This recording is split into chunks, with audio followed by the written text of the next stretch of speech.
Arlington, Texas. It's what we wait all summer for. The World Series begins with these two teams that have beaten the odds to get here. The Arizona Diamondbacks and the Texas Rangers all set for Game 1. And so here we go with this World Series that nobody saw coming. These were two of the worst teams in baseball just 2 years ago. They weren't a whole lot better last year. But these amazing turnarounds and then a couple incredible postseason runs. Come on in here, John Smoltz. You got the Texas Rangers, the Arizona Diamondbacks. One of the most improbable matchups we've ever had. It is going to be an interesting World Series, and I'll tell you what, the two teams had similar paths to getting here, and that's what has been the same. You think about what the Arizona Diamondbacks did out of the gate. Look where they finished. Look where the Rangers finished. Then both teams sweep their next two series, and then the improbable 2 games on the road to get to the World Series. But that's where it stops, because they're going to go about getting it done in different ways. You got new age information, old school baseball. Arizona, Texas wants to slug their way to the championship. Yeah, you had, John, as you mentioned, 2 Game 7s and 2 stars that did what their teams have done all season to win those games. You had the power of Adolis Garcia and the Rangers. You had the fast fearlessness of Corbin Carroll and the Diamondbacks. Well, when you think about the Texas Rangers, they're road warriors. They've done this and run on the road, but they did the last 2 games because Garcia caught fire. After he got hit, he struck out 4 times, but then after that, something clicked. You see the numbers there. Without his home runs in those 2 games, I don't know if the Rangers get here. And on the other side, their dynamic player, Corbin Carroll, was no-show for the first 5 games, but he showed up in the regular season. Look what he's done. He creates chaos when he gets on base, and his 7th game was the reason why the Arizona Diamondbacks are here in the World Series. Looking for their first title in more than 2 decades. Rangers looking for their first title ever. Stage is set. Game 1 of the World Series is next. Welcome to the Fall Classic. D-backs versus Rangers. This series has it all. Power. What a swing! Gone! Speed. Hunter takes off. He's stolen second. Arms. Youth. Experience. Don't blink. Enjoy the show. It's the World Series on Fox.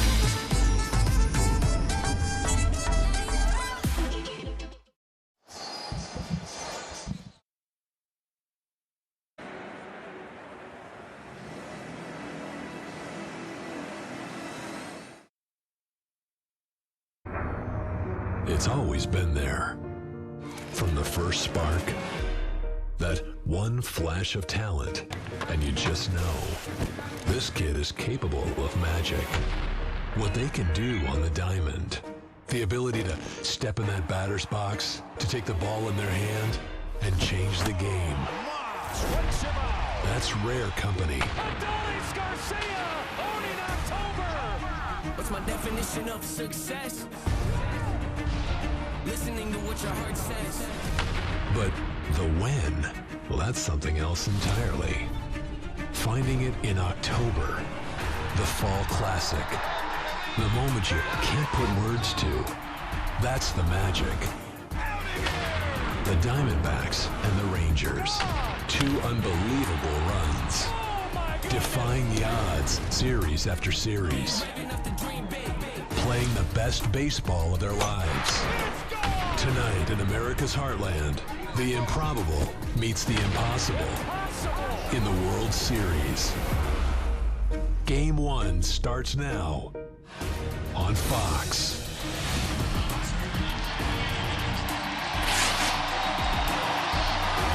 Welcome to the 2023 World Series on Fox, presented by Capital One. And nothing like a little NF to get us jacked up for first pitch of the World Series. Down to the field we go. Here's Ken Rosenthal.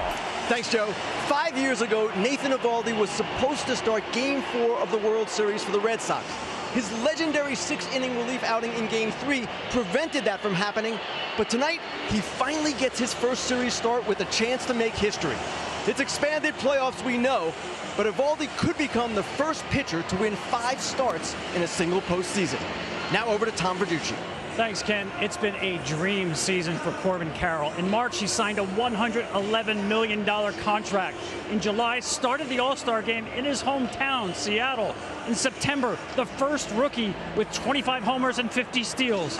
And tonight, as he walks to the plate, he will become the youngest rookie to open a World Series in 99 years. Dream on. Joe. Game-changing, franchise-changing talent for these Arizona Diamondbacks. And he'll lead things off, followed by Ketel Marte, who's had a monster postseason, MVP of the championship series. And it's Gabriel Moreno, 23-year-old catcher, followed by Christian Walker. And Tommy Pham with Lourdes Gurriel in left field hitting sixth. Thomas, Longoria, and Perdomo round things out for Torey Lovullo. Tonight's FanDuel live games, same game parlay. Christian Walker, they need to get going. And Adolis Garcia, that feels like a safe bet the way things have gone in this postseason. One-man wrecking ball in that championship series. Now on the mound for these Texas Rangers is a guy, John, who they got with a big game reputation. He has more than lived up to it so far. Yeah, he sure has. He's on attack mode from the very first pitch. He'll throw a lot of strikes. When he gets in trouble, he uses split finger, but he has 4 pitches that he goes to. That 4-seam fastball, splitter, cutter, curveball. Look, it's strength against strength in tonight and in the World Series. It's going to be he control the running game. Can you get the guys off the bases for Arizona who create havoc? 4 starts in this postseason. He's gone at least 6 innings in all of them. He's won all of them. And a 2.42 ERA for the 33-year-old from Elvin, Texas. Corbin Carroll stands in, and off we go in game 1 with a fastball and a foul ball. Guy that pounds the zone against a very aggressive lineup here in Arizona. Yeah, the one thing, if you're not familiar with the Arizona Diamondbacks, you might be surprised that they do not strike out that much. They put the ball in play. They create a lot of 90 feet. You're going to hear that a lot. 90 feet. They want to take those 90 feet. And that is 90 feet on the bases. If they get on first, they want to steal. They want to make the Texas Rangers play as fast as possible. And that's what the Diamondbacks have done leading into this World Series game. Eovaldi rocks and fires. And there's a splitter. Grounded along first. With the speed of Carroll. Still a tight play, but Eovaldi's there. 1 gone in this first inning. One of the reasons the Rangers have had the season that they've had is this group. One of the best defensive teams in baseball. All those guys in the outfield have good arms against this good running game that Arizona possesses. On the infield, Josh Young, fantastic at third. Corey Seager's a Gold Glove finalist. So is Simeon. So is Lowe. So is Heim. They've got 5 Gold Glove finalists in this defense. 1 gone in the first inning, and here comes Ketel Marte.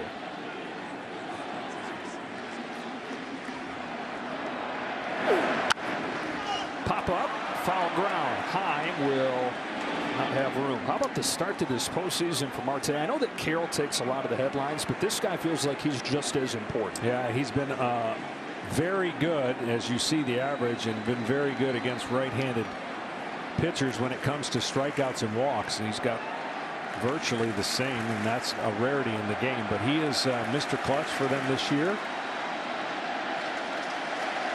This 0-1 from Eovaldi, swings and misses, and it's 0-2. Marte started his postseason career on a 16-game hitting streak. Well, there's the splitter, and if it's going good, there's going to be a lot of swings and misses like this, even against a team that prides themselves at putting the ball in play. Look, there's so much to talk about in this World Series in these 2 matchups. This is going to be a really, really good and well-played World Series. Here's an 0-2. It is a splitter taken away. First ball that Eovaldi's thrown. That splitter and that curveball, John, absolutely untouchable so far this postseason. He's had good feel for it, and rightfully so. When you get ahead of every hitter you're facing, you're on the attack, and you put the hitter on the big-time defense. Here's 1-2. It is hit down the line, foul. Just make no mistake about this. Neither team is scared. They've won heroic games on the road, and they feel comfortable on the road. And the Diamondbacks are here to show why these last 10 to 15 games is a new look Diamondbacks. Another 1-2 taken low. Yeah, you know both these teams are fearless. If you didn't know it going into last weekend, you know it now. With both going on the road, down 3-2, and winning game 6, winning game 7. For Torey Lovullo and the Diamondbacks, it's to get to their first World Series since they won it in 2001. Rangers here for the first time in 12 years, trying to win their first in franchise history. A 2-2. A ground to first and a couple plays right away from Nathaniel Lowe. The pitcher profile sponsored by Google Pixel. In his first season with the Rangers, he was excellent during the regular season. All-star for the first time, and he was hurt late in the season. They didn't know what they were going to get for him down the stretch because he struggled in September, but he's shown up in October and taken it to another level. Pre-All-Star, he was 10-3. Then you mentioned the injury, and it took him a while to get going. He didn't do any rehab starts. They may have wanted to do that over, but he is definitely locked in right now. Comes home to Gabriel Moreno with a fastball at 97, ball one. Well, this young man has come into his own. He is a very, very patient hitter, but one with big hits in the postseason. Latest of those, 1 Game 7. And you're right, he's big hit after big hit. Just 23 years old. He's a guy they got in the winter from Toronto and made the team out of spring training because of an injury to Carson Kelly. He was elite defensively right away, but that bat has just gotten better and better to the point where suddenly he's their 3-hitter in the World Series. Yeah, he loves hitting ahead in the count, especially off of right-handed hitters. That's why he's patient and he looks for his pitch to drive when he's ahead of the count. The only problem he gets from time to time is the breaking ball. You saw the breaking ball right there. He didn't expand the zone. What's crazy, though, is in this postseason, 3 home runs, all against breaking balls. Nasty spitter right there. 2-2.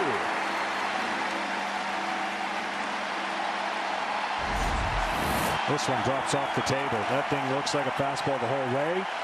And you're seeing it from the hitter's view. Just disappears.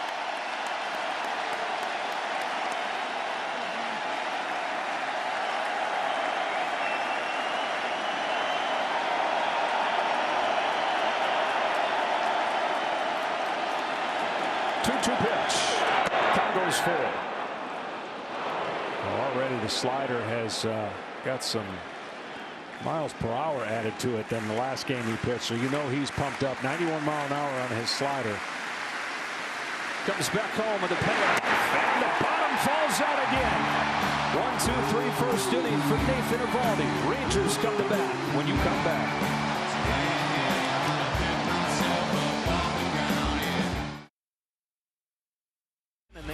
Up again in the postseason. Semien and Seager at the top, and then it's the 21-year-old rookie Evan Carter. Adolis Garcia, MVP of the championship series. Carver and Heim coming off a couple good games in Houston with Lowe, Young, and Tavares to finish things up. And they face off with the ace of the Diamondbacks, Zach Gallen, who's really looking at a second chance here after he gave up 9 runs in 11 innings in the championship series, which was jarring to see. This guy was 11-3 prior to the All-Star break. Started the All-Star game for the National League.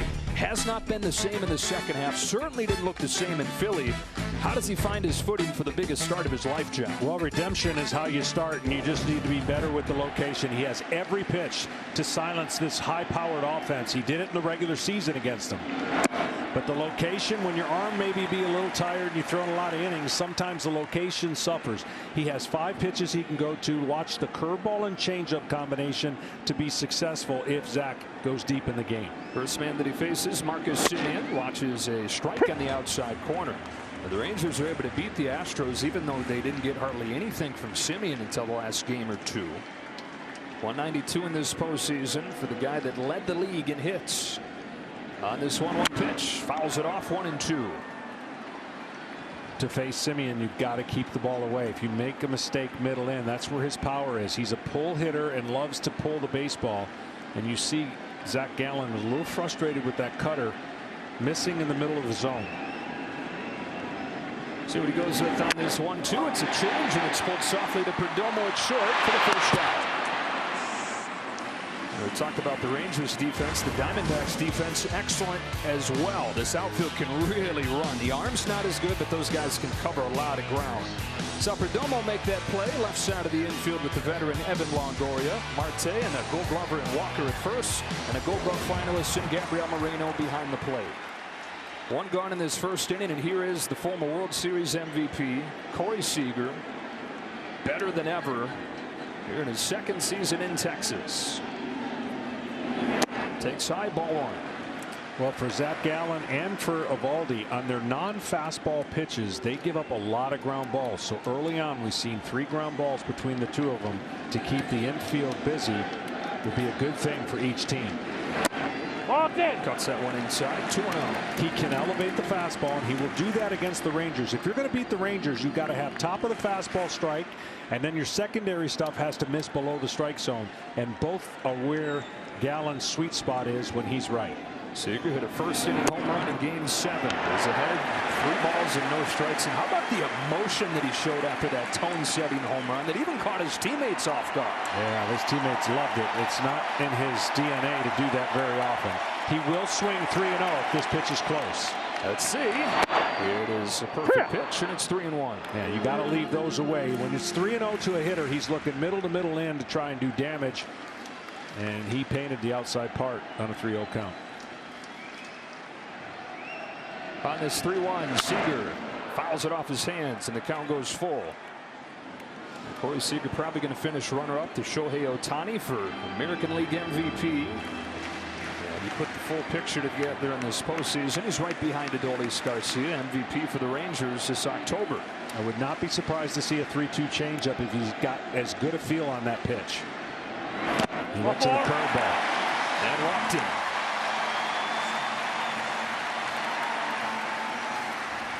Umpiring crew for Game 1. B.J. Rayburn's World Series debut. He typically has a tighter strike zone. Crew chief Bill Miller down the right field line with his 6-man crew. Go from Double-A to hitting third in the World Series in a 2-month span. And John, we've seen this entire stretch for the Rangers. This guy looks like he doesn't even realize he's in the big leagues. Like he thinks he's just playing in his backyard in Tennessee. Completely unfazed. Yeah, he's been amazing, and nothing has caught him off guard. He said he's having the time of his life. He does not chase too many pitches out of the strike zone. I cannot emphasize how hard that is for a young player to be that disciplined.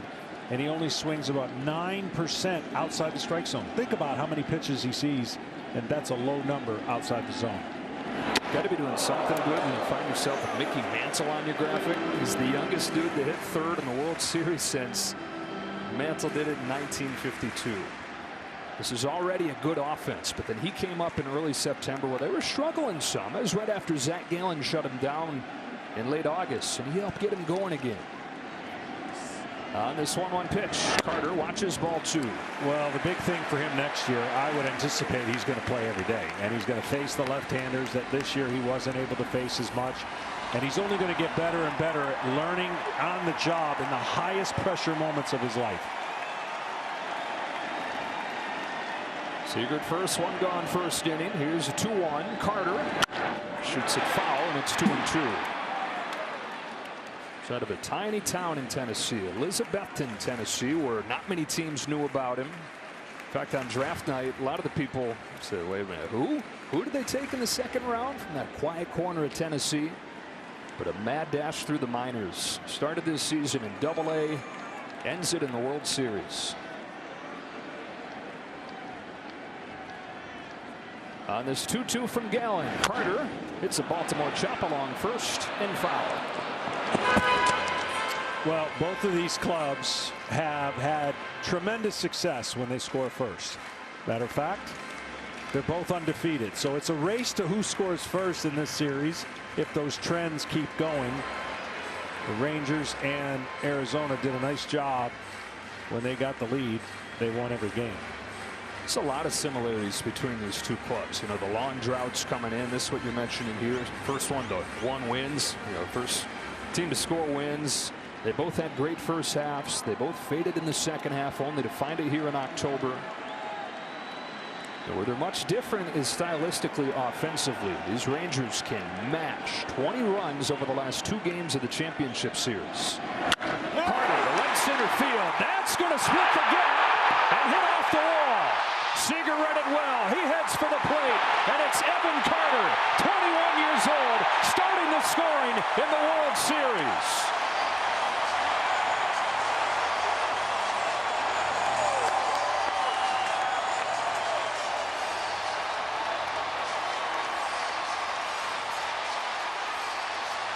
He's got such a simple approach. Watch how solid his hands are connected, and he gets the barrel of the bat and splits the gap.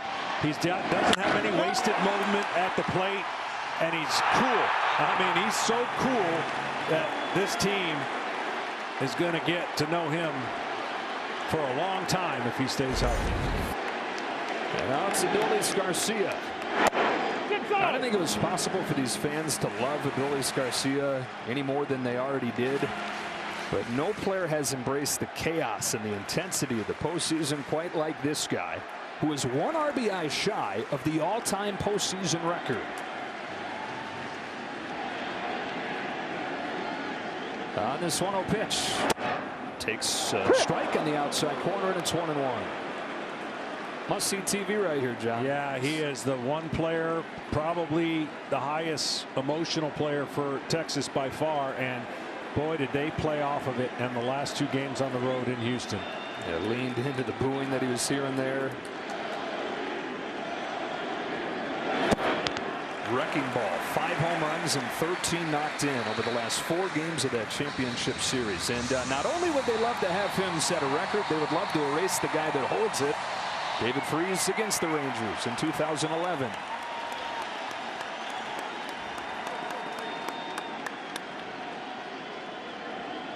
Running the bank on the Carter double. He's at second with 1 out. On this 2-1, Garcia takes ball 3. Well, early on, Gallen has been so good with 2 strikes. Leadoff batters and 2 strikes.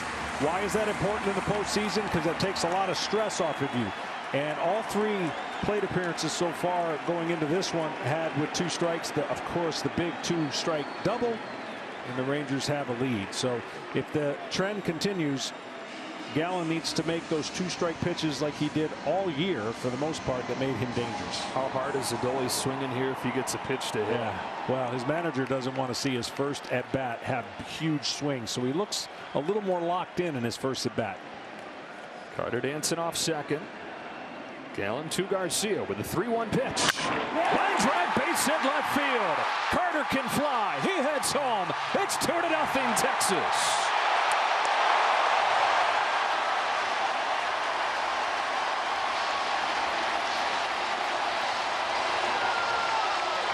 I would say he was locked in, very controlled, short to the ball. We've seen him get really big with his swings. There's a breaking ball right down the middle, and see how connected he was to it.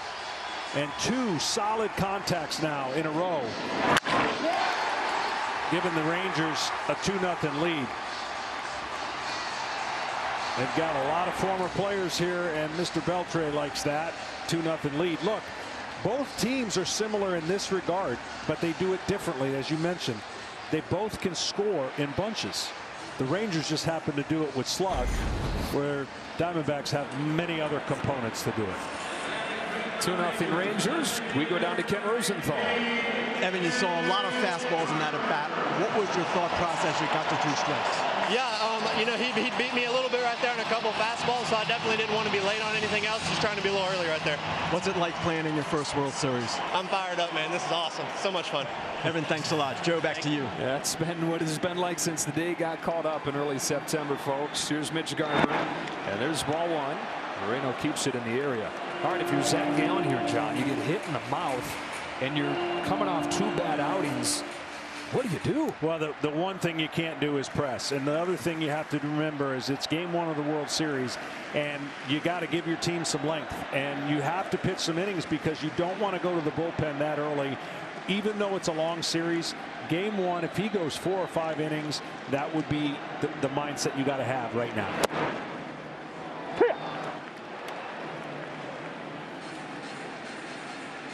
And Mitch Garver, who has quietly been key for this lineup, he's knocked in 11 in 10 games this postseason, even though he didn't play in the first round. That's problems in the 3 spots and problems at DH, and so Bruce Bochy put him in, and he hit a grand slam in his first game. You know, when he's hitting, John, when Heim's hitting, this lineup gets really long. It does, and when it disappears, the top of the order doesn't get on base, right? We've seen this from Simeon and Seager go through their stretches, and now that the bottom of the order, especially the last couple games, was so good for Texas. They have They have the strangest offense, I think, all year of domination and disappearing. And they're just hoping they continue to dominate enough in innings. They don't have to score in 5 different innings. Sometimes the 2 innings they score in is enough. 1-2 to Garber is chop left side. There's Longoria, the second for 1. On the first, not in time.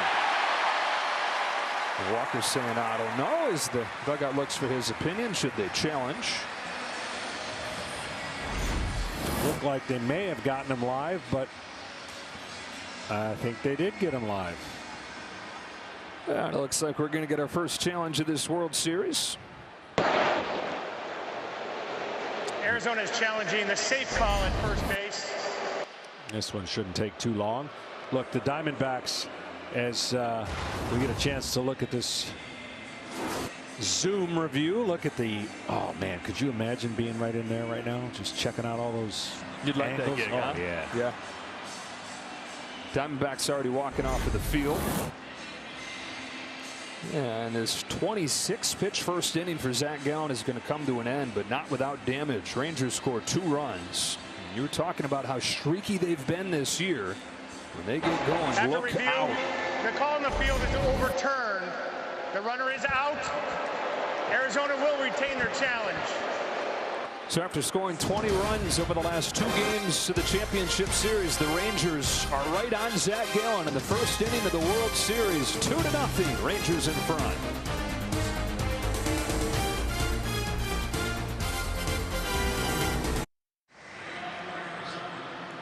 Well, T-Mobile wants you to win tickets to a game next season. Text PREDICT to 595959 by the start of the 3rd inning for a chance to up your game. Adolis Garcia knocks in his 21st run of the postseason, now tied for the all-time postseason record. And they've given Nathan Eovaldi an early 2-0 lead. Goes back to work. Christian Walker leads off, and if the Diamondbacks are going to be able to score with the Rangers in this series, John, they got to get Christian Walker going. Yeah, they really do. And every player, every team has a player or 2 that go through the funk. In the regular season, it wouldn't be that big deal, but in the postseason, you need it to last a little shorter than what sometimes it goes through, and players go through it. And right now, Walker's going through it. This guy had 33 home runs during the regular season, drove in more than 100. 179 though during the postseason. 1 of his last 15. Eovaldi fires, and it's 1-2. Curveball and sliders with 2 strikes. He's really expanded the zone. And can you get that day off and mechanics and work in BP and get more in tune with what your regular season eye was?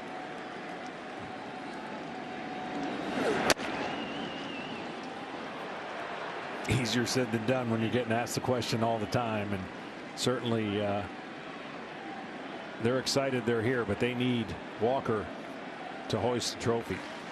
Guy that led him in home runs during the regular season. He's hit 30+ in 3 of the last 4. 32 years old in his 5th full year. Christian Walker leading off this second against Eovaldi, and taking one of those breaking pitches you were talking about. Yeah, real good sign so far. I mean, those are the pitches, again, when you're trying to chase and catch up and you're out of your mechanics, you're going to swing at these pitches. And what Eovaldi does with 3-2, sometimes you go to that split, look like a fastball, and he's gotten some swing and miss out of it. See what he goes to on 3-2. It is back to a fastball, and like a house by the side of the road, Walker takes strike 3.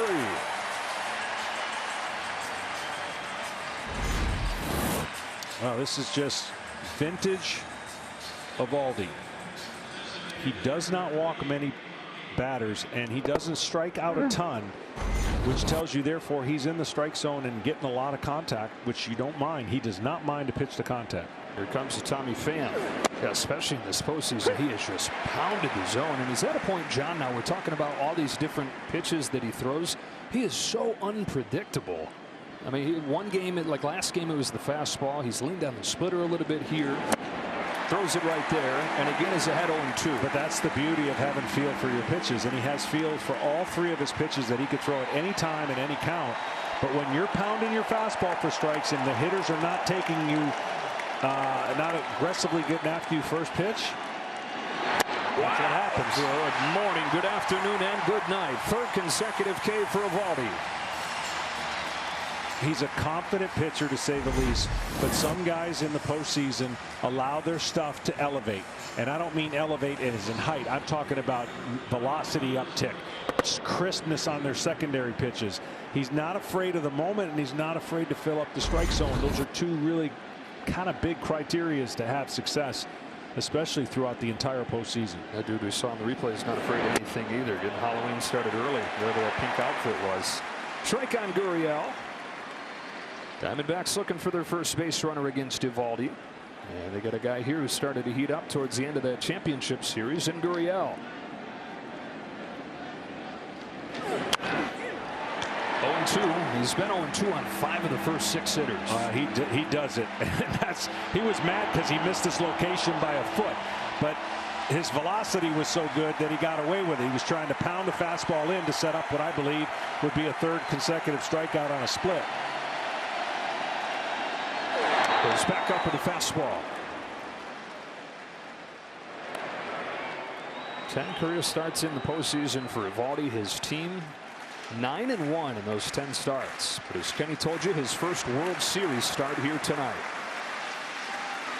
Home with another 0-2. Strikes out the side.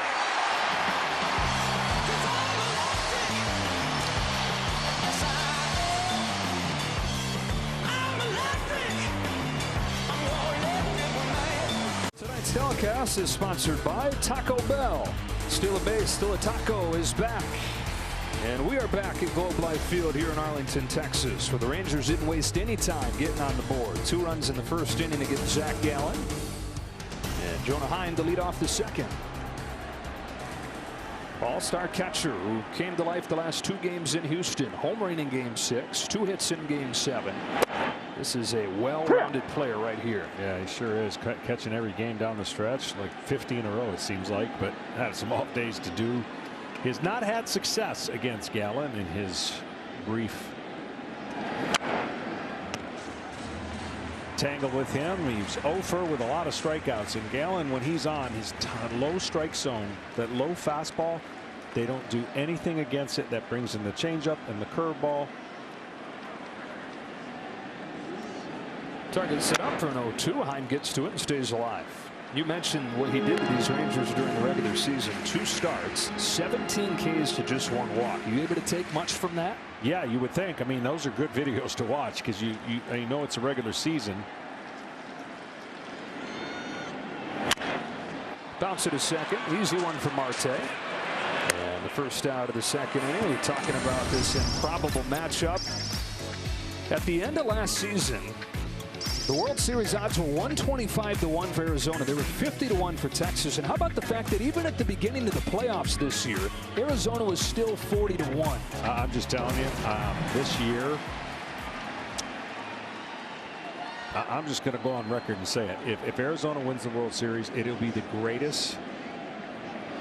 And that's including the Miracle Mets. And I get it, but it'll be the greatest World Series championship from the most unlikely ways that they got here and did it. And to some degree, Texas will have that same path. I mean, we've talked about it. We've followed them. We've seen this team not blink. We've seen them take punch after punch. They had to go from the one end of the country to the other end of the country on the last day, losing 1-0. And then both teams have just knocked off division champs. Yeah. And done it in a golly, just having been there and having done it, these are the 2 most interesting journeys to get to the World Series. 1-2 pitch to low is inside. There have been some comparisons, John, to the '91 World Series where your Braves and the Twins both went worst to first, but that was a much shorter path once you got to October. Very much shorter path, and certainly that one turned into an epic World Series, and I think this has a chance to be a really great World Series as well. Soft bouncing ball to second. Marte over the first 2 plays of this inning.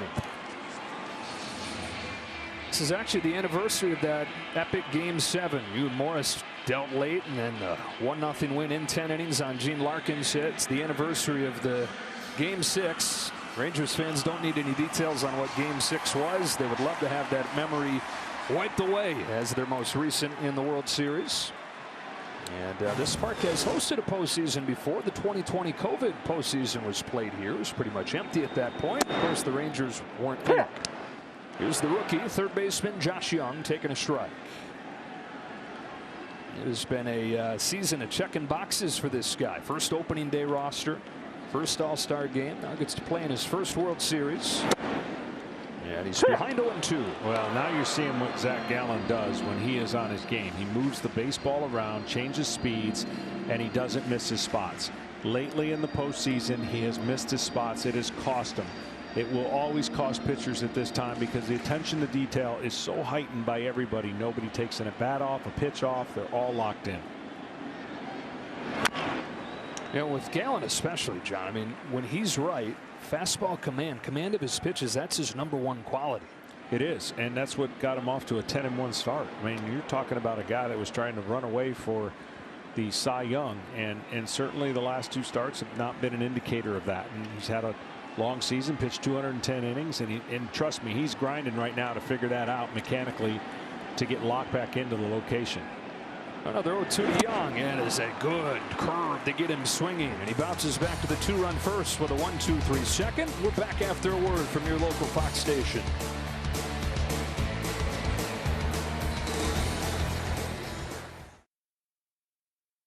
Yes. Yep.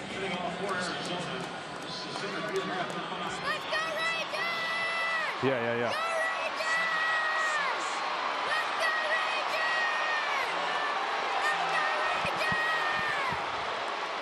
Pitch, hit, and run is the free official MLB skills competition for baseball and softball players ages 7 to 14. Go to pitchhitrun.com to get more information. That is strike one. I feel like a broken record with Nathan Eovaldi in strike one as he deals to Alek Thomas at the bottom of the D-backs order. 6 up and 6 down, 4 consecutive Ks. Down the line foul, and again 0-2. Well, 0-2 is a theme. And speaking of which, this young man, he's a big part of why they're in the World Series. His clutch home run and the 4 home runs that he's able to hit. He takes a big swing. He's got some speed, covers a lot of ground in the outfield. He's one of the guys that you and I were talking before. You got to circle to keep off the bases. 23-year-old Alek Thomas on an 0-2. He got to that splitter and nestled it over the mound. They won't keep him off the bases. He puts it in play and uses his speed to make it no chance for Seager. You and I were talking about what do you do as a pitcher when you're looking at the lineup. You usually circle the guys you don't want to beat you with the bat. And in this case, the way the Diamondbacks play baseball, you got to circle the guys to keep off the bases so it doesn't drive you crazy because of their ability to steal. They don't always have to steal to be successful, but if they get on base, and specifically here lead off, now he has to worry about 2 things: his speed and the hitter. It just helps the hitter get better pitches. And this is where the Diamondbacks are at their best. Doesn't necessarily mean that they're running first pitch always, but they put the pressure on. Longoria shoots a base hit the other way, and that's back-to-back hits to open this third. Garcia throws behind Thomas, who's in there safely. Now, the one thing to watch for as this series materializes, the Diamondbacks do not have considered great arms in the outfield, whereas you just saw one of the dynamic arms, and they'll take the extra 90 feet, but not in a case where they're going to test really good arms. And you saw Thomas right there, looked like he was going to and stopped. But a good start to the bottom of their order. And another one of those guys, John, that has found a new level in this postseason in Geraldo Perdomo. We're going to see a bunt. Oh, baby. Buckle up, Johnny. It is the bunt from the guy that did it more than anybody in the regular season, and it's executed well. They sacrificed more than anybody. You know, Game 7 was kind of a snapshot of what this team does. They ran like crazy. 2 of the 4 runs in Game 7 scored on productive outs, and they got the go-ahead run moved into scoring position by doing that. Yeah, that's why I said in the open they've got new age information, but they play old school baseball. So they combine the both, and they don't want to necessarily just give you an out, but in situations like that, they will bet that their guy at the plate definitely going to put the ball in play, will get the ball on the ground and score a run and cut the deficit out. Tying run in scoring position. Back to the top of the order in Corbin Carroll. Yeah, Torey Lovullo said, I mean, Like, some people look at the Diamondbacks and say, oh, I like them because they play small ball. Lovullo says, I don't like to play small ball. Like you said, I don't like to give outs away, but I realize this time of year, there are times where it is the right play. Got the call there, 0-2 on Carroll. Has a great pitch, and the Philadelphia Phillies in the previous series were pounding Carroll in, and they were having success. This is an unhittable pitch. And so now with 2 strikes, he will have to battle and find the barrel of the bat to put the ball in play. Here it comes. Carroll swats a ball to center field. Taveras won't get there, and it gets by him. And buckle up. The speed of Carroll on his way to third. He's tied the game with a 2-run triple. And that is a better way to explain it by seeing the evidence of it. They just do these kind of things better than most. They put it in play. They're really good with runners in scoring position. And he hit a great pitch. Well, maybe a little bit higher than that split that he wanted it to. But nonetheless, he got it in play, guaranteed 1 run. Now it's 2 runs, and now they're standing with a man on third with less than 2 outs. This is the Diamondback way. We saw the Ranger way, and that's why I think this battle, this postseason World Series, is going to be tight all the way through every game. And that is the other thing that they led baseball in, triples. Nobody had more of them than Corbin Carroll. One of the things they started calling the Diamondbacks this summer was the answer backs. At first it was anytime somebody would score against him, it seemed like the bottom half of the inning they'd have an answer, but then it became these comeback wins. They were 4th in the majors in comeback wins, and in this postseason, John, more than half of their wins have been comeback. Well, I mean, they're fearless, and they went through a growing part of the season when they weren't very good, and their young players had to grow up a little bit, as their manager put it, and they've gotten to this place now where they're not playing young anymore. Got off to a fast start in the regular season, then hit the skids. Until Marte takes high. They're in first place by 3 games over the Dodgers on July 1st. Last 3 months, though, Torre Lovullo said the youth showed up a little bit. They didn't handle that success well. And we're 10 games below 500 for the final 3 months. In the dirt. And that might have caught the home plate umpire's shin guard to keep Carroll down at third. Well, maybe getting a little bit of help there. He shot at another bunt attempt, and it did. Carroll doesn't need but a sliver. Well, this is, I mean, I don't know if he'll do it again, but this is such an undefendable play. If it's called basically a safety squeeze. And they're 2-0 count, you won't see it. But what that terminology is, you square around, the runner reads you squaring around, you place it in a place where it cannot be defended, and you score a run. Now, this guy's so good, he can score it in so many different ways because he handles the bat as good as anybody on their team. Carroll started with a triple. He's at third. A 2-1. Marte. Good take. Ball 3. There'll be 4. Corbin Carroll is the guy. This was the guy that the Diamondbacks were building around. He signed a couple long-term contracts. 30 years old in his 9th year. And after a bad year last year, his resurgence this year is important as anything for them. Digs that one out. Grounds it to first. Lowe comes home. And he's safe from the Diamondbacks lead. Heim says, I don't know about that. But as the call is now, it's 3-2 Arizona. I thought he had 0 chance. When we get a look at how Carroll goes about his lead and momentum, watch this. Here comes the pitch, and he's anticipating a swing and takes off. Now, I didn't think they had a chance to get him. It was a great throw or a great try, and we'll see if the tag was put on as he slides. I don't think it was. And a huge run for the Diamondbacks. But what a great job at third base, anticipating and going. That's what you have to do when the infield's back. That's the one thing early in the series against Philadelphia. The Diamondbacks did not exactly run the bases great. Yeah, their MO kind of disappeared, right? They didn't have any stolen bases over the first 5 games before they had 8 over the last 2. And John, I think an on-target throw here probably gets him. It was amazing how hard the ball was hit, but I still didn't think he had a chance. And these are the kind of plays that you got to be real sure Because not only did you not get the out at home, which you were hoping to, normally those plays, the first baseman's a little further in than the rest of the defense. They were giving up a run on a ground ball. But he decided to come home. Carroll ties it with a 2-run triple and scores the go-ahead run.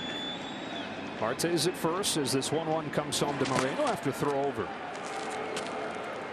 Early in the game, it's so hard to just take the out. If the infield's in, you understand it.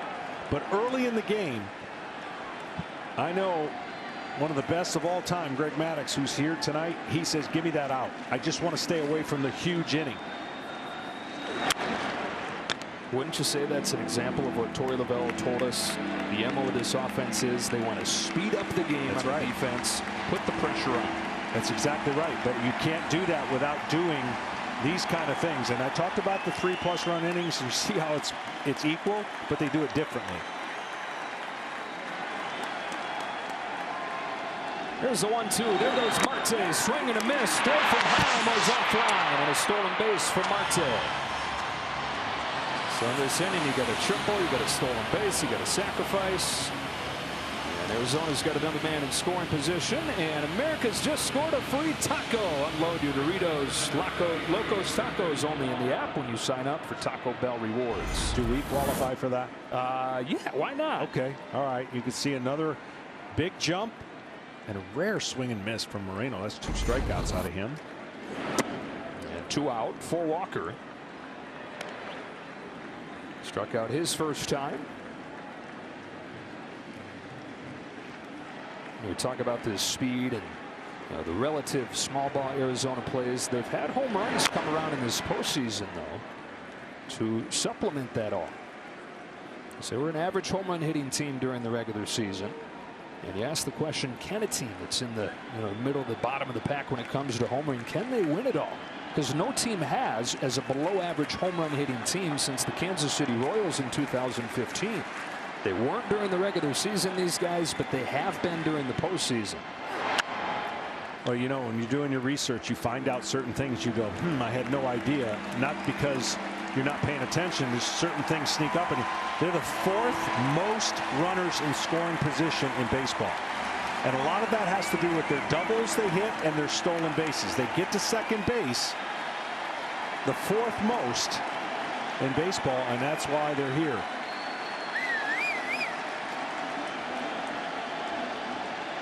One-two from Eovaldi. Christian Walker takes outside. And they've done something that nobody's been able to do through the first 4 starts against Eovaldi, and that is score more than 1 run in an inning. They're giving up 7 runs over his first 4 starts. That is 7 tin soldiers.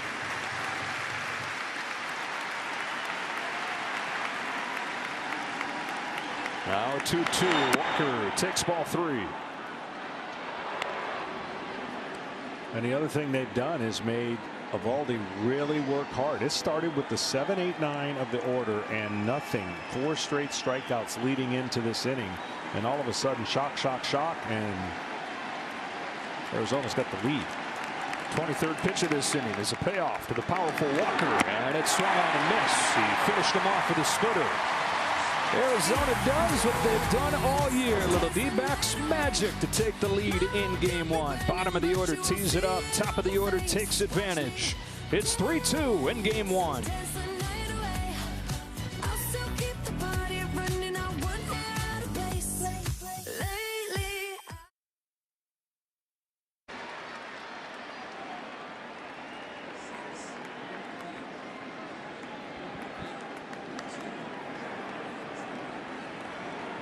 Well, you can see why they love him in Arizona.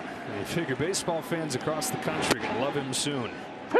9-1-2 for the Rangers in this third. A strike on Taveras, who is one-time top prospect himself that got to the big leagues a few years ago. Struggled his first couple of years, but has found his footing this year and continued that into a good postseason, helping set the table for those big dogs that'll follow him in Simeon and Seager.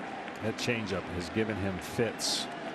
The right-handed changeup against his, you see that finish of just almost a sawed-off swing. He is not picking up that fade. Looks like a fastball coming in and fades away. Ball and 2 strikes. It's a pitch that used to be his fastball. Zach Gallen was a little kid pitching in New Jersey. Grip it with almost his full hand and rip it, and he's used that same grip. Throws it as hard as he can, just kind of deadens it with the way he holds it. It's been a good changeup for him. Turns it back up with a fastball, and it's 2-2. It's out of Gibbsboro, New Jersey. From a North Carolina Tar Heel. Traded a couple times after the Cardinals drafted him before he established himself.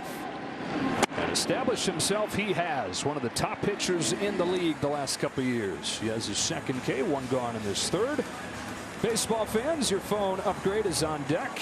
With the freedom to upgrade every year with Go 5G Next and up your game with T-Mobile. Well, what his team just did is give him just a shot of adrenaline. When you give up 2 runs in the first inning in a World Series game and you start going oh no in your head and your team scores 3, oh, what a feeling to get the lead again. Strike on Simeon, especially when you're coming off getting bludgeoned the way he did. Yeah, I mean, he looks obviously much different after the first inning, and you get a little bit of those nerves out of the way. Pop fly down the line. Carroll's coming out. Didn't think he sees it. It falls harmlessly there. So it's 0-2 on Simeon, and start Saturday strong with Big Noon Saturday. Dylan Gabriel leads 6th-ranked Oklahoma in a showdown on the road against the Jayhawks, all starting with Big Noon kickoff from Lawrence at 10 a.m. and then Oklahoma, Kansas, noon Eastern on Fox.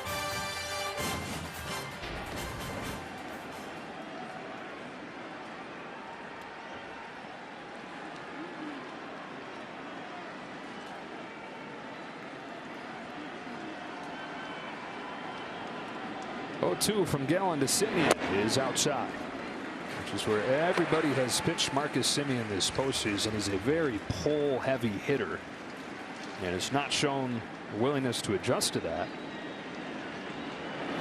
Got one inside here, but swung over it. It's a disappearing changeup, and back-to-back Ks to open the 3rd. Well, this is the key for him. I said his curveball changeup, if it's working, it was going to be a great complement against this offense. Early on, they attacked and got in some hittable counts, even though with 2 strikes they were able to get a couple hits. When he's throwing his changeup and curveball, and a lot of times you'll see the curveball followed by a changeup, but right now he's got the power changeup working. Got the power hitter at the plate and a cutter inside to Corey Seager. Lone walk that Gallen issued is against Seager his first time. Did you get it? There's a piece of equipment there. Looks like we're all set. All the way to the back of that box. The hitting robot, baseball robot, Corey Seager. Another nasty changeup. 1 ball, 1 strike. There wasn't many swings and misses in the first inning, 0, and now they're getting a bunch of them. That's a good sign for Zach Gallen. They struck out 3 straight. Let's go. Seager took this change, and it's 2-1. These guys faced off a fair amount when Seager was with the Dodgers. And an MVP of the World Series in this ballpark. 3-1.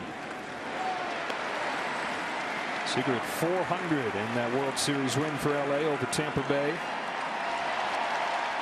He's taken it to another level with these Rangers this year. On this 3-1, Seager takes ball 4 in his second walk of the game. Let's go down to Tom Verducci. Yeah, adrenaline is a wonderful thing in a World Series. Zach Gallen feeling it. That first inning averaging 95.5 on his fastball. By far the highest first inning velo of the season, but cost him location. 3 pitches, fastballs to Evan Carter. Basically the same spot. You've seen him here now go more to his secondary pitches. Last 7 outs, all in his secondary stuff. Evan Carter, who you mentioned, takes first pitch changeup for a strike. I mean, I hear you talk about how the postseason is different. How do you harness that pulse, especially for a guy pitching in his first World Series game?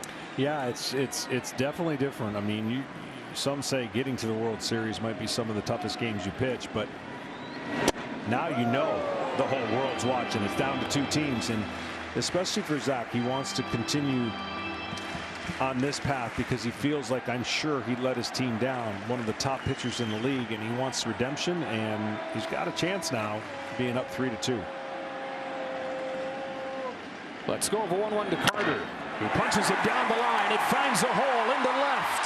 Seager makes the turn, heads for third. Gurriels throws late, and Carter's into second.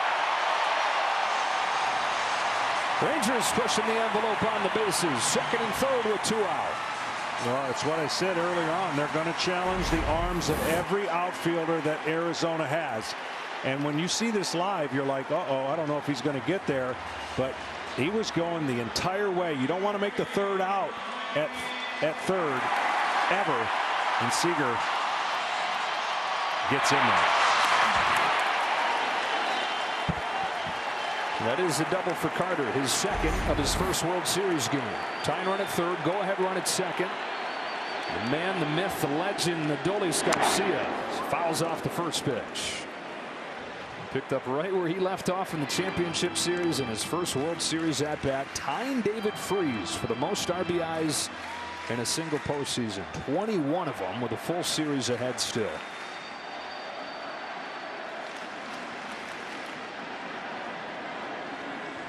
Gallen's 0-1 going upstairs, missing by the hands. That's where you've got to get Garcia. It has to be at that top of that line where the fastball looks good and his swing gets bigger. But if the ball's down, and especially breaking ball, we saw him lace that for a hit. No park holds this guy when his swing is short. On this 1-1 pitch, Garcia bends back on ball 2.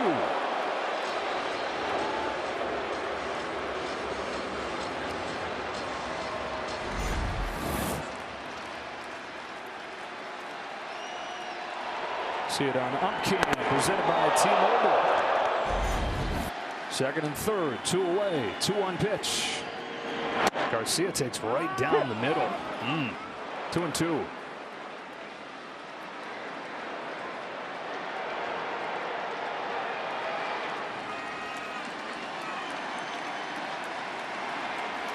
A little 2-out burst here from the Rangers.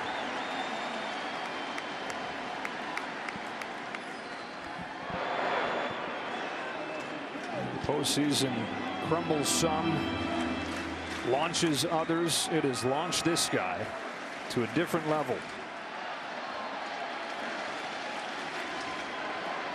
Trying to come through yet again. A 2-2 pitch, and Garcia takes ball 3 to run the count full. That's a great approach so far. The first 2 at bats, he has not been anxious. He has not been jumping at the pitch. We saw a lot of that in the previous series. Of course, he was pretty amped up. And that's a pitch a lot of people swing and miss at. And Zach Gallen. Garcia was 6 out of his last 7 on this payoff pitch. Watches ball 4 to load the bases. 3 straight 2-out base runners after Gallen struck out the first 2 of this inning. And here comes Mitch Garver. Now here's the interesting scenario here for Mitch Garver. Normally he's patient, especially early. We've seen him a couple times get aggressive on the first pitch. This would be the time if you see it in the middle of the zone, middle to end. But bases loaded now, 2 outs. A relatively easy inning going. Struck out the first 2 guys. And now the bases are loaded. And now a quick word from Capital One. We need a clutch hit. Derek Jeter. Hang in there, rookie. I mentioned it when he's up there the first time. Didn't play against Tampa Bay in the wild card round. Bruce Bochy puts him into the lineup for Game 2 of the division series, and a grand slam to crack that series open. And the only guy that has knocked in more runs this postseason for Texas is Garcia. Mitch Garver quietly doing his thing. Bases loaded, 3rd inning. Goes after the first pitch and fouls it back. Yeah, I'll tell you what, that was just a little bit lower, and that would have been maybe the second one. And Zach Gallen threw it right at the top of the zone.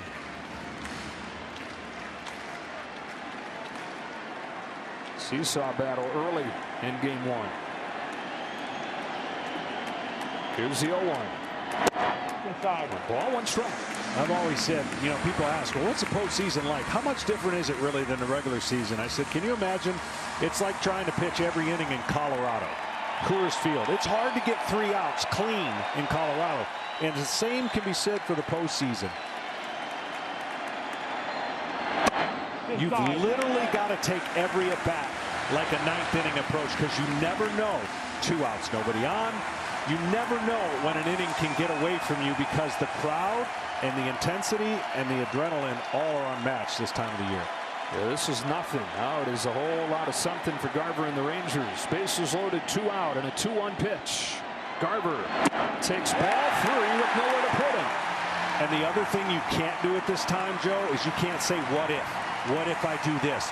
What if? You cannot have any what ifs. This 3-1 pitch, even though it's 3-2, you cannot let the game get away. If you walk them, it's tied. If you lay one in the middle, you could be trailing. 3-2. That's a really good pitch. I'm sure Garver was thinking, okay, he's not going to throw a breaking ball here, 3-2.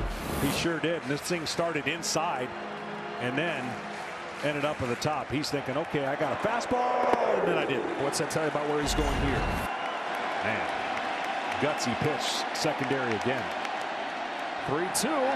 Fastball, and it's fouled straight back.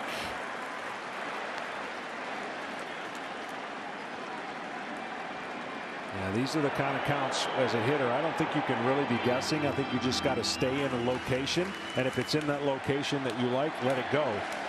But if you're guessing, you could be caught looking if you get the wrong pitch. Critical spot in game 1. 3-2 to Garver. Is fouled again. Rangers got 2 runs in the first inning against Gallen. Diamondbacks responded, taking the lead in the top of this inning with 3. And that pitch count is already at 68 for Gallen. Wow, and those last 15 were after he struck out, you know, the first 2 guys. 8 of them to Garver. Tries again. And walks him to tie the game.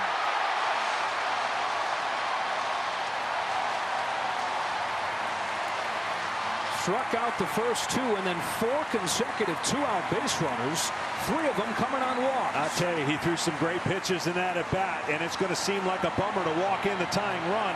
But given the circumstances in that at bat by Garver, this is a great time to go and settle your pitcher down and go, all right, no big deal, tie game. You got a guy at the plate that you've owned. Make pitches. Let's get out of this inning tied and let our offense go to work again. The guy that he's owned is Jonah Heim, who grounded out softly his first time, is now 0 for 9. 6 Ks against Gallen. Damage done, knowing that the Rangers have rallied with 2 out to tie the game.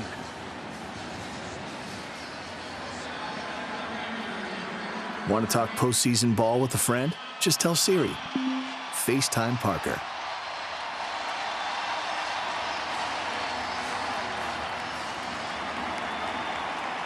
3-3 in the 3rd.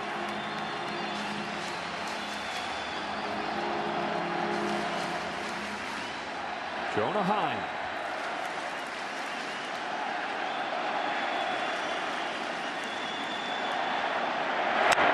Strike 1. The one thing that why I set that up like that, because if you walk him, you've got a free swinger coming up. So you know the guy's wanting to swing, so you have more room for error with bases loaded than a guy who is super disciplined, as we saw in Garver, and patient. Bullpen getting going. Joe Mantiply warming. Rangers are hoping it's too late. Fly to center field, but no big deal for Corbin Carroll. It's a 2-out rally for the Rangers to tie this game at 3. Carroll limits the damage to 1.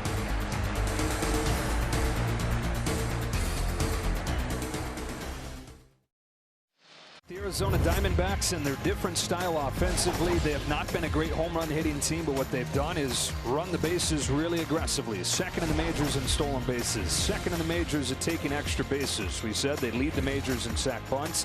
The home runs have showed up to supplement all that during the postseason. And they've become the first team ever with a triple, stolen base, and a sacrifice bunt in 1 inning in a World Series game. And that 3rd. Doing it their own way. Tommy Pham leads off a tie game in the 4th and takes a ball from Nathan Eovaldi. Well, you know what's amazing, and we talk about how they've single-handedly taken one of the rule changes and become the best at it. And what I mean by that is stolen bases on the bases when they're on. Oh, here's a shot to left field by Pham. It's way back there, and Tommy Pham puts the D-backs in front. Speaking of the supplementing with the long ball, it's a leadoff shot here in the fourth for Pham, and it's 4-3 Arizona.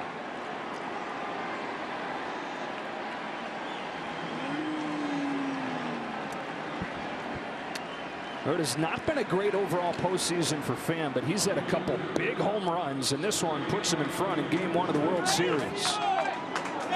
Bounce back. Everybody on these teams can bounce back, meaning they have the ability to climb back in the game and just answer what the team before them did. And you're seeing that big swing and big smile. And a strike on Gurriel. But what I was going to say is defensively, they defend the stolen base.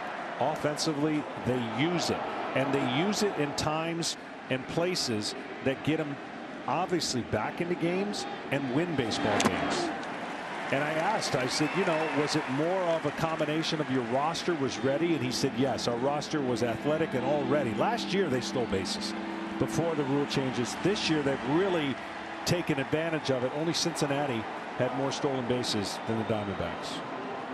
Torre Lavelle says it's all about pressure. How do we put pressure on the other team? Gurriel chops one to short for Corey Seager. And the first out of the fourth. One way to do it is to hit the ball out of the park. Tommy Pham does. Yeah, he saw that right middle in and knew it right away.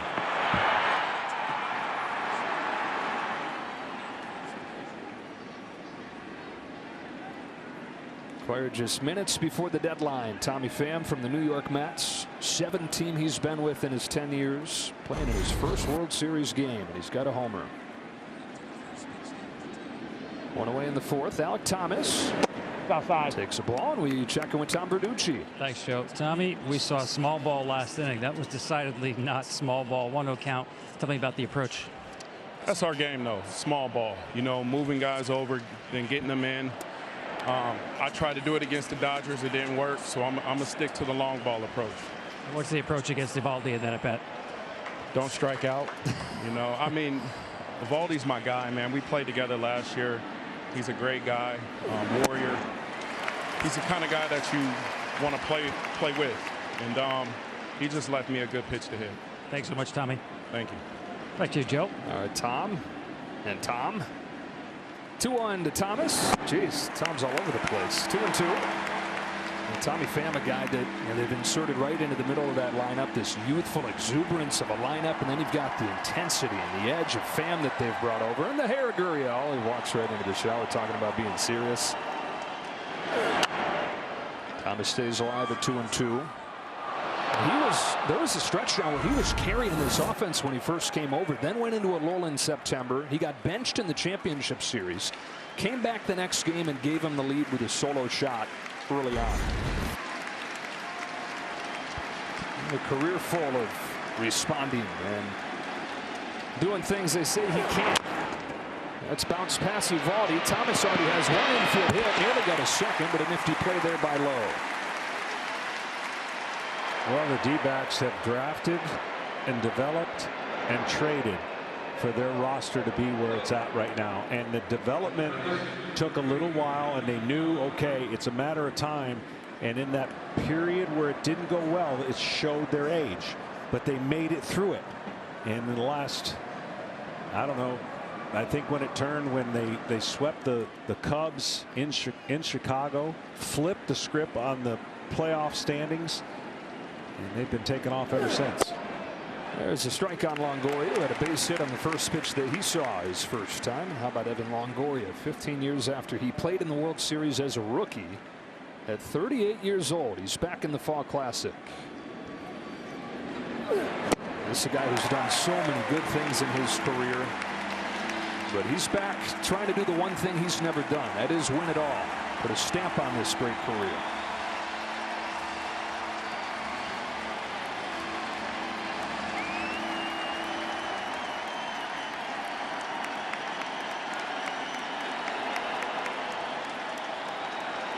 The 0-2. Look out by the hands. Well, you think about it. They went 5-0 when they went to go play the Phillies and got punched hard the first 2 games. And everybody around baseball like, man, this is a mismatch. Won 2 epic games at home, lost the 3rd game. And then everybody in the world thought that the Philadelphia Phillies were going to move on. And this team used that kind of chip on their shoulder and that underdog approach and went in and silenced one of the most loud crowds in all of baseball in Philadelphia. Here's a 2-2, and there is strike 3 on a generous outside corner from DJ Rayburn. Tommy Pham's home run has Arizona back in front in Game 1.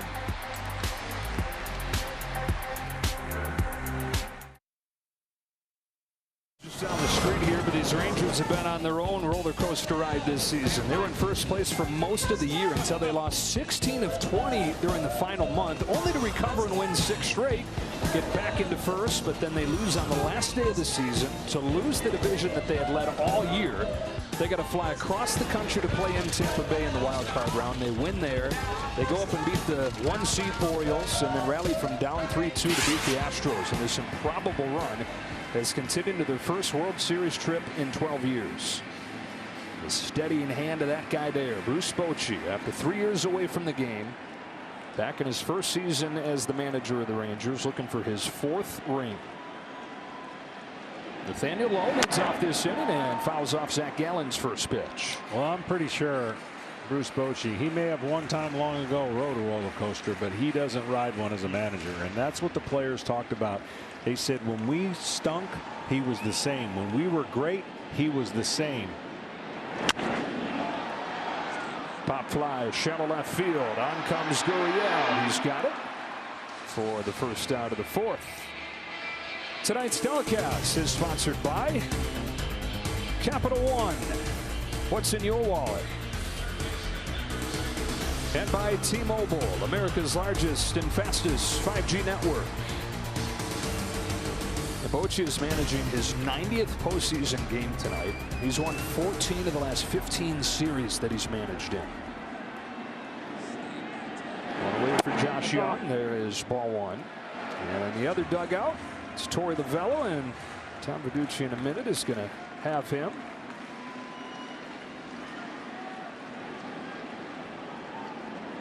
Gallen brings the 1-0 to Young. Call in the outside corner. I've seen Young, and he has the ability to stay on the ball and go center to right center. We saw him hit 2 home runs here. Very impressive, but when he gets into pull mode, he expands the zone, that front shoulder leaves, and he swings and misses a lot. A lot of power, but a lot of swing and miss. 2-1.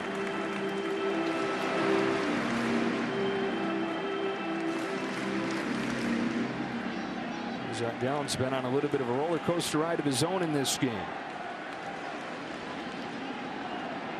His 2-1 pitch is swung to right field. Base hit Young. And as promised, here's Tom Verducci. Oh, thanks, Torey. You gave our viewers kind of the Cliff Notes version of Arizona's offense with a triple, a stolen base, and a sac bunt. First World Series team to do that. What adjustment did you make against Eovaldi in that inning? You know, I just feel like we had a good plan. Some guys were using the whole field. The all-field approach always works, and you know, we got some runners out there and put things in motion, and then Corbin had the big base hit. And Zach Gallen, you had the bullpen up last inning. What do you see right now? You know, I thought it was a long inning. I just want to make sure that I protected him a little bit. I wanted to throw 40 pitches in an inning, but he did enough to get through the inning, give up only 1 run. I thought a key moment for us was coming back and putting up that big point on Pham's home run. Thanks, Torey. Thanks. 1 ball, no strikes on the 9-hitter, Leody Taveras. Torey Lovullo, the longest tenured manager in Diamondbacks history, in his 7th year. And credit to Mike Hazen and the other leadership of the Diamondbacks for sticking with him, because there were some low times in between the postseason trips he took him on early on in his managerial tenure.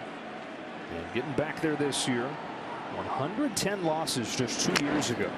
And he said he'd be sitting there just about every night saying, what do I do? I mean, everything that I do fails. Everything that I thought I believed in and that I thought worked isn't working.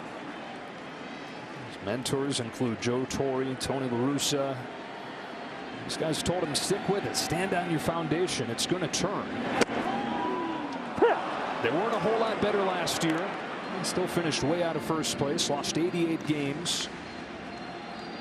But they have turned it around stunningly here this season. In the World Series for the first time in more than 2 decades. The 1-2. Got him to chase. 2 out. Yeah, not a good matchup for Tavares. He has not liked seeing these kind of pitches in the bottom of the zone, swing and miss. See the breaking ball, just tremendous depth.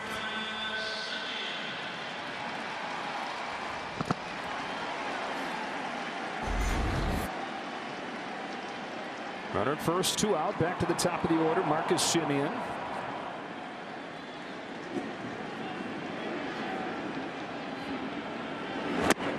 Nasty pitch, strike 1. Well, both pitchers have had to work really hard. 82 pitches already, and it's only the 4th inning. That's a credit to both of these offenses creating that tension for both pitchers, taking advantage of the moments they needed to score. Ball.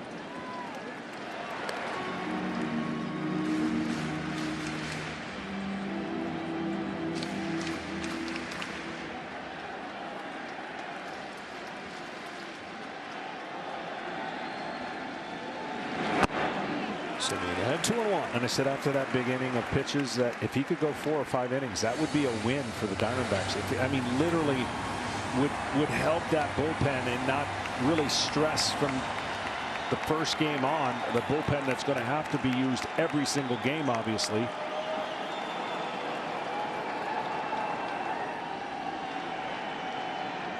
Young at first with 2 away. Gallen home with the 2-1. Semien grounds it foul. And that bullpen has been excellent really the last 2 months, but at this point it's kind of the big 3 and everybody else.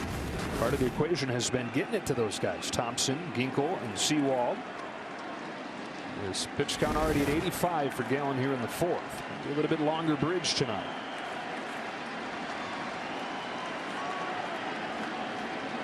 His 2-2. It is rifled to left center field. Gurriel's on the move. He will get there. Covers a lot of ground to take it away and finish off this inning. Corbin Carroll's going to bat second for the Diamondbacks after a word from your local Fox station. 23 World Series on Fox is presented by Capital One as we welcome you back here to Arlington, Texas. Game 1 has been back and forth, and it's 4-2 Diamondbacks. On to the 5th, Nathan Eovaldi to the 9-hitter, Geraldo Perdomo with a strike. In the 118 years of the World Series prior to this one, only 4 teams had made it 2 years removed from losing 100 games. And then this year, both these teams can say they did that. Arizona was 110 2 years ago. Texas 102. And then both were way out of first place last year even. They've defied the odds all season, especially during this postseason run. Line drive, base hit, center field. Perdomo out of that 9 spot keeps doing his thing.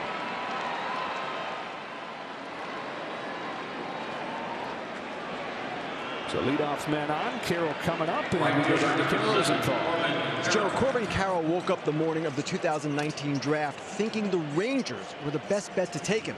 He knew some people in the organization. The Rangers had narrowed their choices at number 9 overall to 3 players: Carroll, Josh Young, and Alek Manoah. He took Young. Manoah went to the Blue Jays at number 11. Carroll to the Diamondbacks at 16. That was in 2019, and then he played in less than a full season of minor league games before he got to the big leagues. Didn't play in 2020 with no minor league season.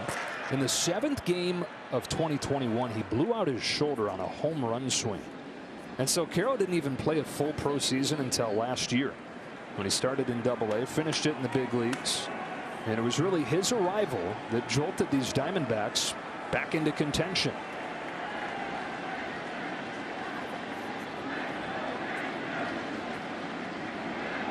First one from Eovaldi is a pitch out. Go down to first. That is very, very rare these days. Seen 2 things that are rare: a bunt and a pitch out, and that's what the Diamondbacks do to you. They force you to think ahead and think about what you're possibly doing, and the Rangers were trying to steal a pitch away. That's called a pitch out to throw him out at second if they thought he was stealing. I mean, just the threat of speed can bother you. Absolutely, and you're going to see that throughout this series. It won't happen every game. It's not like every player that gets on base is going to steal, but the thought of it is in the mind of Eovaldi, and now the hitter just becomes better, and he's already a great hitter having a player standing at first base. And now 3-0 on Carroll.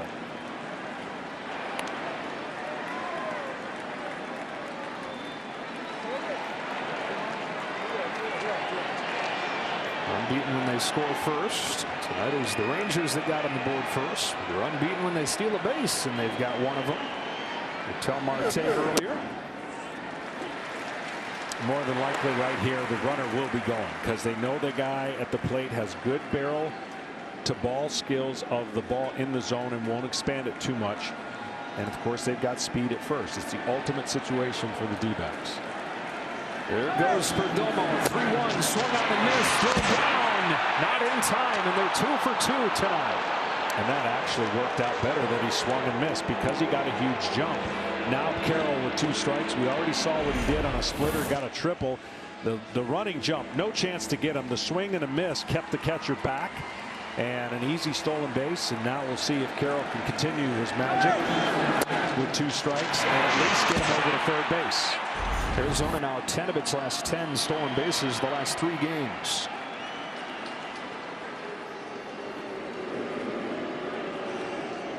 The one thing that Carroll does so well, talking to Brian McCann, his front elbow gets set, and it's set early, and it's the mechanism that allows that barrel to get to the bat through the zone as quick as it does. He sets that elbow and he lets it fly. See if he gets one to let it fly out on 3-2. Fouls it into the glove for strike 3. 8th K for Eovaldi. 1 gone in the 5th. Well, right here, Eovaldi comes back 3-0 and does the rare thing against Corbin Carroll. Not only gets back in the count, but is able to strike him out. And see how that front elbow goes and leads, and he just misses the ball in this at bat. But in most of the at bats, he doesn't. Runner at second, 1 away. The hitter's Marte, who takes the ball. Well, this summer, Marte was bumming that he didn't make the All-Star game, and that's when he ran into Luis Gonzalez, who's still working with the team. And Gonzalez encouraged him. He said, I know you're disappointed, but turn that disappointment into motivation for making the playoffs and make that your time to shine. He got it in the playoffs, of course, and he has shined in a big way. And the brightest moment was the first Arizona walk-off in the playoffs since Gonzo's game winner, Game 7 against Rivera.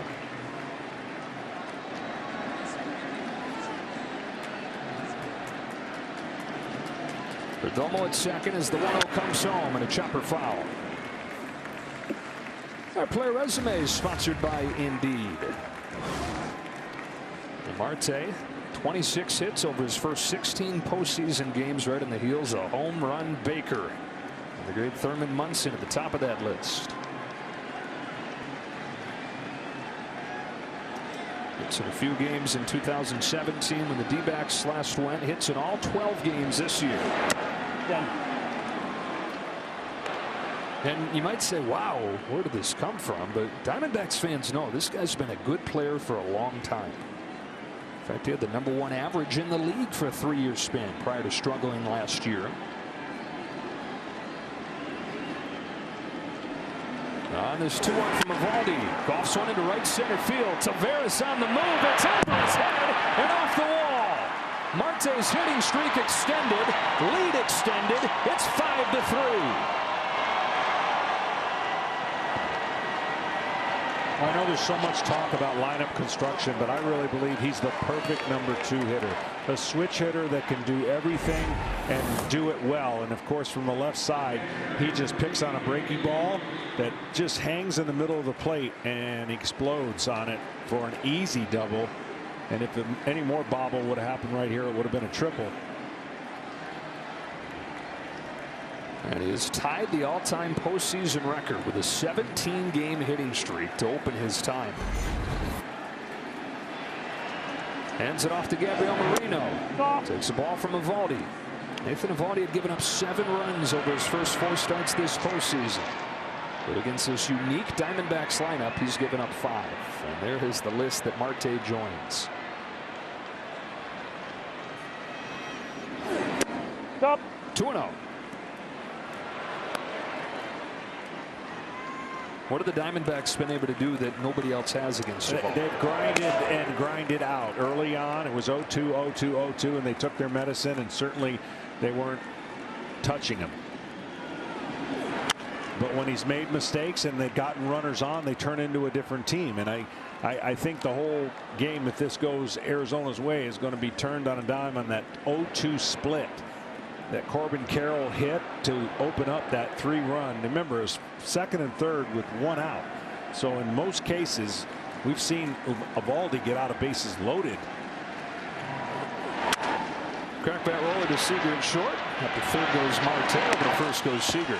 And so when you hear the term, they're gritty, they grind out at bats, they do all the little things. That is not an overstatement of a team that has to play this way, right? And I don't think there's particular games they can slug with you, but for the most part, this is what they want to do. They want to get 2-out hits. They want to put pressure on the defense. Runner on third, ball in the dirt. They got the capacity to score. They put pressure in every aspect of the game. That is ball 1 on Walker. Marte in third. The irony in this game, though, they do have a lot of strikeouts. So it's a combination of making the most of the pitches they've been able to make contact on. We spent some hard contact. We saw Pham's home run. You mentioned Carroll's triple against a guy who nobody's been able to solve. The only time that Nathan Eovaldi has been beaten in a postseason start, it's because his team didn't score. His team 9-1 in his 10 postseason starts lifetime.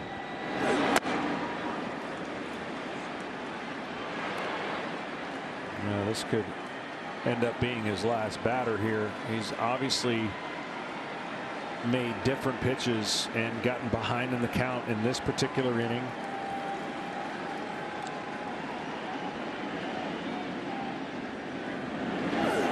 Green light, foul back. Trying to get Walker on lock there with a free swing.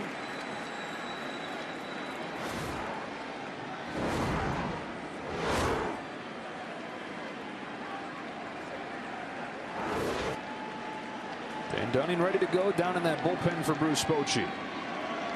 Runner at third, 2 out and a 3-1. Walker takes ball 4. First walk issued by Eovaldi, and that's going to be the last batter that he faces. Yeah, the sure thing for these Rangers in this postseason, as the offense has been good but kind of hit or miss, has been the top 2 in the rotation in Eovaldi and Montgomery. Not tonight, though. Arizona gets to Eovaldi. They've already scored 5. They've got him at first and third with 2 gone as he leaves the game in the 5th.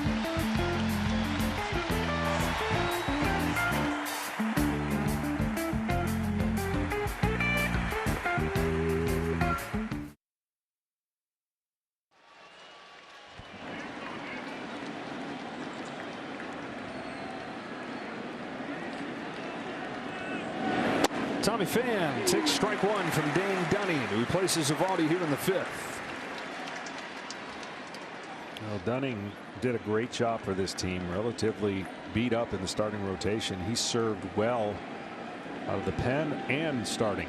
Runner goes from first, throw from high won't happen. And to second goes Walker. Third stolen base of this game already for the Diamondbacks. And a couple runners in scoring position for Pham. Pham gave Arizona the lead with a leadoff home run last inning. It's a big bouncer right side. This won't be an easy play. Low to recover, and Dunning in just in time. Race to the bag, and Dunning and Lowe make it happen to finish off the Diamondbacks in the 5th, but they add a run. 3 consecutive innings with a run for Arizona to chase Eovaldi before this.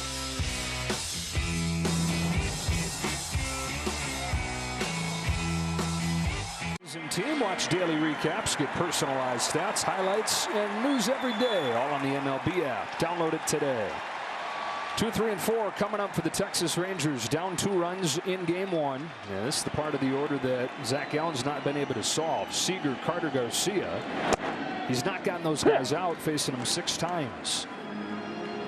Well, what the Diamondbacks have proven over the last week or 2 is they can play a 7-inning game. Meaning they are fine turning it over to their last 3 guys, sometimes in a 6-inning game. So getting this extra inning out of a pitcher who hasn't been exactly great is huge for. That's a bullet foul for the Rangers to get back and not fall into a. They're going to have a tough time if it's late and they're trailing, based on the way the Diamondbacks bullpen's been. Arizona has led 9 games in this postseason. They've won all 9 of those. Corey Seager leads off the 5th. Brings this one soft for the 1st, and an easy one for Christian Walker. So Zach Gallen, who, after giving up those 5 runs in Game 6 of the championship series, immediately went into Torey Lovullo's office and said, I want to pitch tomorrow in Game 7. And Torey Lovullo looked at him and he said, look, Skip, I got to contribute. I haven't done anything to help this team. If there's any way to get me in tomorrow, please do. And Torey said, had that game gone into extras, he was going to give Gallen a chance. Well, this game, if he gets through 5 innings, will be one of those look back moments, because you give up 2 in the 1st. He really limited the damage in the 3rd, even though it was 2 outs, nobody on, and he's kept his team right in the position you hope to when you're not at your best. Gets ahead of Carter 0-2. He's like so many that you hear the stories about, fueled by a lifetime of being told that he couldn't, that he wasn't big enough, or that he didn't throw hard enough. And he said that's always fueled him. Anytime somebody said you can, or so and so is better. All right, let's go play. Let's see.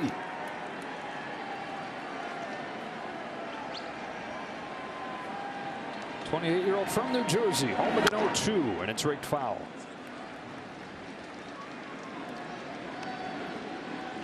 Two, 3, and 4 in this order. Retired just 1 time with Seager grounding out. Carter's doubled both times, scored a run, knocked in a run. And Garcia's continued his tear with a base hit and a walk.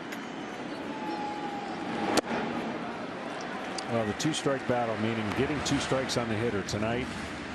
They're 1 for 11 against Gallen with 2 walks, including 0 for their last 9. So he's made that necessary adjustment. Up, down. He has been one of the best 2-strike pitchers in baseball the last couple of years. Part of why you see guys so aggressive against him, they don't want to get to that 2-strike count where he's going to use any of his pitches. You just don't know. Carter's worked it to 2-2, and now swings and fouls it into the glove for strike 3. Finished him off with a curve. If he's able to get Garcia, that dugout is going to give him a big congratulations, as if he just pitched a 9-inning shutout. I promise you. And the pitching coach, Brent Strom. First one to Garcia is swung on and missed. That fastball rides past the swing.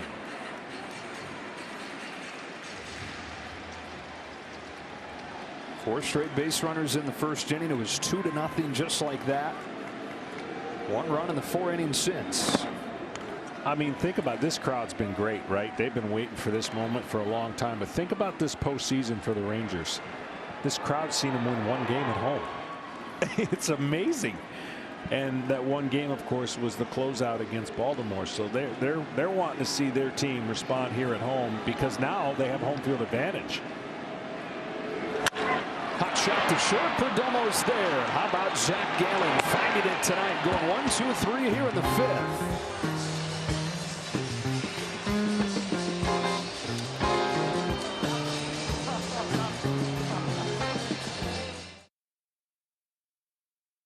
Back here in Arlington on our drone cam, presented by T-Mobile, inside this massive ballpark. it up for the postseason as Gurriel shoots the first one from Dane Dunning foul. This Texas bullpen has been an issue throughout the year that in this postseason has been kept pretty much under the surface. Those problems have. And the offense has scored a bunch. Starters have gone deep. They're going to have to get a lot of work in tonight. Seager's there. Gurriel's out.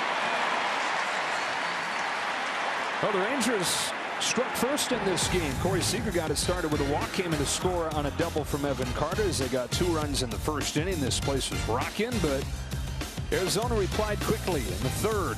Some bunts, some singles, a triple, and a 3-run inning to take the lead. They tacked down with a solo shot from Tommy Pham in the 4th. And 1 more in the 5th inning on a Marte double. And so 5-3 here in game 1.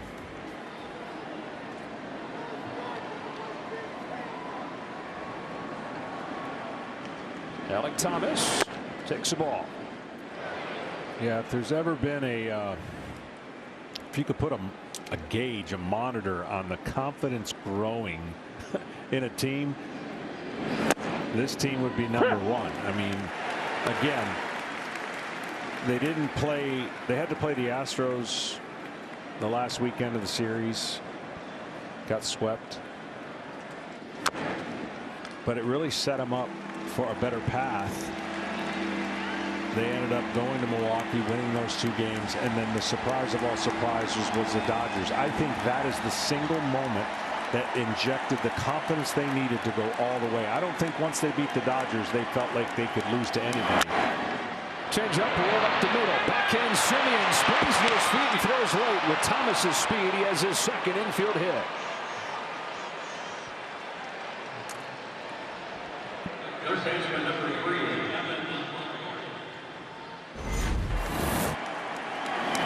And this is what they do. We talked about putting it in play, putting pressure on the defense, using their speed. And to your point, John, Torey Lovullo was saying there was a time when this team thought they were good, but they hoped that they would win the big games against the good teams. It's no longer hoping. They now believe. And why wouldn't you? And he said he had to take a more active role as a manager in communicating and talking to his players, because no Goldschmidt, none of the players that he had before, and it worked for him. And speaking into the team and getting them back locked in and not feeling sorry for themselves when they were going bad.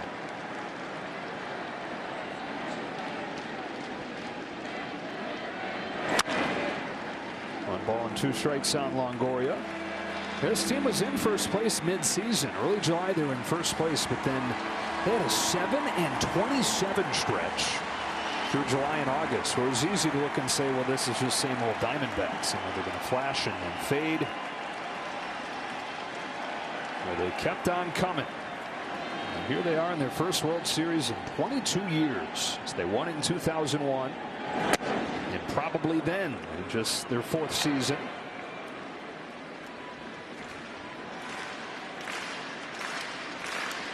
'84-78, last team in. All you got to do these days, though, is get in, and then baseball's crazy. Thomas at first, 1 away, and Dunning will check out.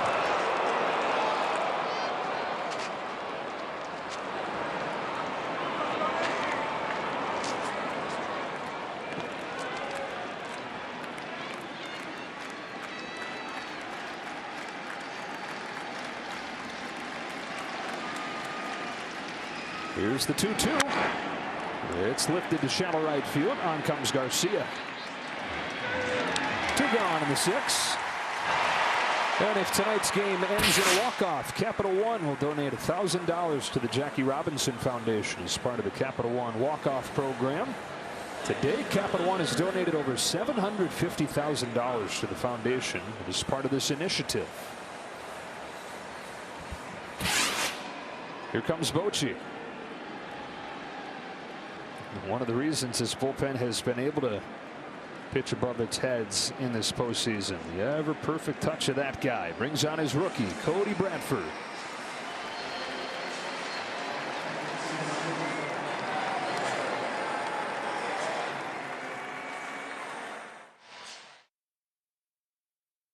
Series tomorrow night. Diamondbacks and Rangers. Coverage starts at 7 Eastern, 4 Pacific on Fox. Jordan Montgomery for the Rangers. Merrill Kelly for the Diamondbacks. Bradford's on for Geraldo Perdomo. Switch hitter over to his weaker side and pops it back out of play. Arizona with a 5-3 lead here in game 1. They'll face off with the rookie Bradford, who has been really impressive in this postseason for Bruce Bochy. Yeah, he likes him a lot. He likes his inner motor and his ability to get in on right-handers, and thinks he's going to be a really, really good pitcher for him, obviously, in the future. Thomas at first, 2 out. He got really one of the last spots on the roster going into the division series, and then was huge in one of the games in Baltimore, going 3+ scoreless innings after a season where he was back and forth between the big leagues and AAA. First time he's worked out of the bullpen since he was a freshman at Baylor. Ball and a strike on Perdomo.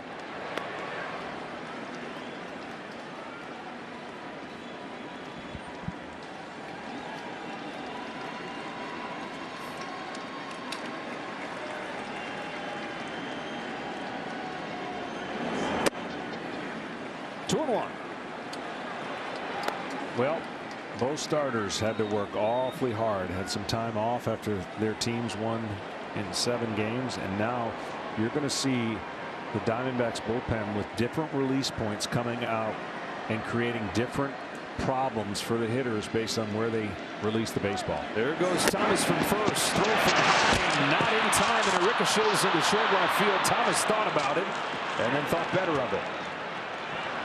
4th stolen base of game 1. They pick their spots and they're super successful, and that's been the key to their year. They wanted the stolen base to be about an 87%, 85% higher of success, and they've been able to do that in these last 3 games. They've been 100%. Now 12 of the last 12 as Perdomo takes. Better go get that bat. Strike 2.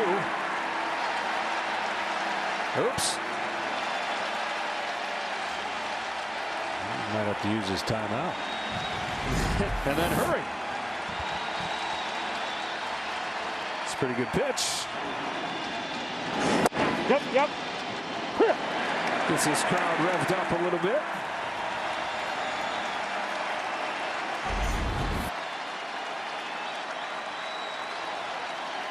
Perdomo is looking for a 4th consecutive multi-hit game. The rise continuing in this postseason. On a 3-2, he pokes one to second. It's Simeon's gone. To the bottom of the 6th we go. 5-3. Diamondbacks in front.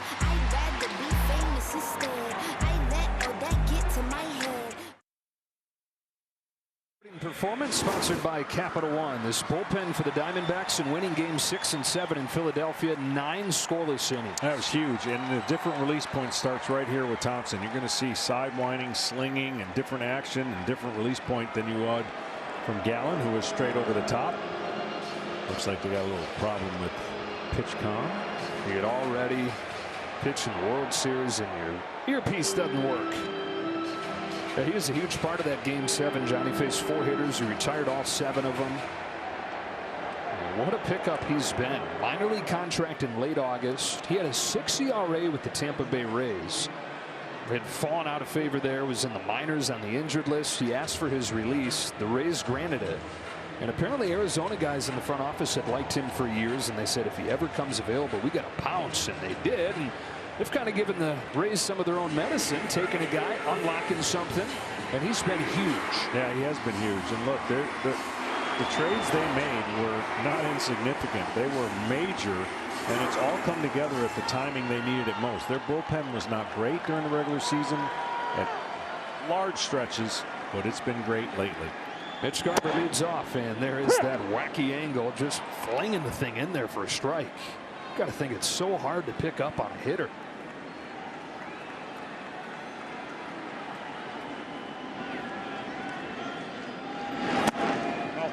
1 ball, 1 strike. This is a bullpen that for years has been the biggest issue for the Diamondbacks. In fact, the previous 2 years, they blew more than 80 saves. It was more than any pen had ever blown in a 2-year span. Bouncing ball to Perdomo. One gone in the 6th. And it was bad for a lot of this year. This bullpen at this point completely unrecognizable from the beginning of the season. These big 3 we're talking about. And then you throw in the rookie and Southrank. None of these guys have been here all year. We told you Thompson's story. Hinkle spent some time in AAA this year. Sewald they got in the trade at the deadline. Shape shifting on the fly and would not be here without it.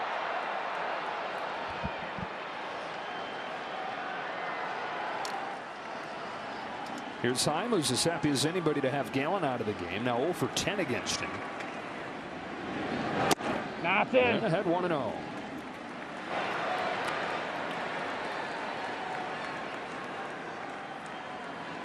It's a simple game plan, but they sure are executing it. The D-backs.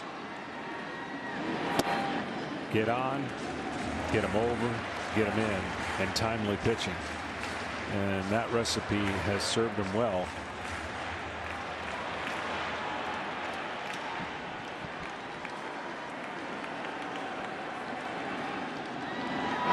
We talk about how improbable their run is big picture. But how about when you consider what hasn't gone right for them that they've been able to overcome? I mean, Carroll didn't do anything until Game 7 of the championship series. Walker didn't do anything at all.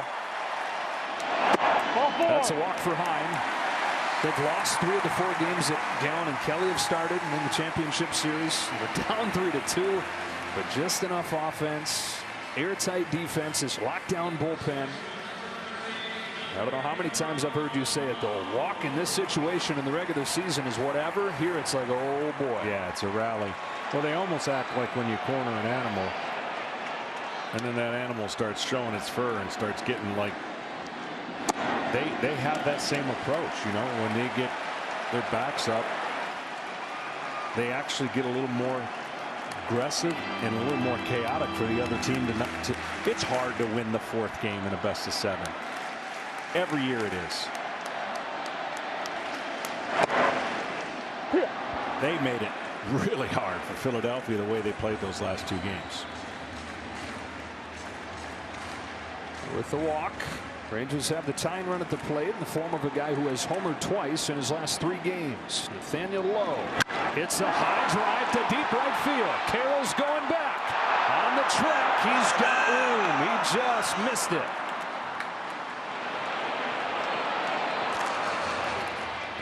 Boy, he did just miss that. That was a towering fly ball. And that's the side, believe it or not, even though this is a dome, I mean, that's the side of the field where the ball will carry a little bit more. And everybody talks about it, but he just gets underneath it. Wow.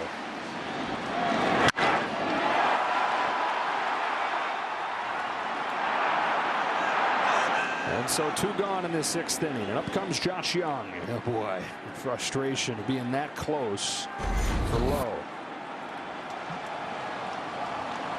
Here's a guy who has power. He's hit some big home runs in this postseason. 25-year-old rookie Young hits it hard and through. It's a 2-out base hit for Young. Tying on a board in the 6th. Well, another guy that's glad that Gallen is out. This is a better matchup for Tavares. And once again, the Rangers are they're getting really pesky with 2 outs. They're creating some stress with 2 outs. And they're looking for one more hit to get closer in this game. That's how they did it in the 3rd inning. 4 consecutive 2-out base runners to get their 3rd run. First traffic they've had since then. 1st and 2nd, 2 gone. And Tavares, a visit coming here from Straub.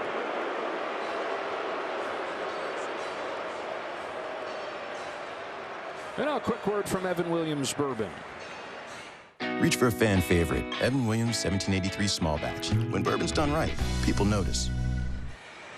It's a guy in Tavares here who Bruce Bochy has said, look, I studied the team after I took the job, watched a bunch of last year's games. I saw that he had some tools, but I didn't realize he was this good. And he's grown a ton this year.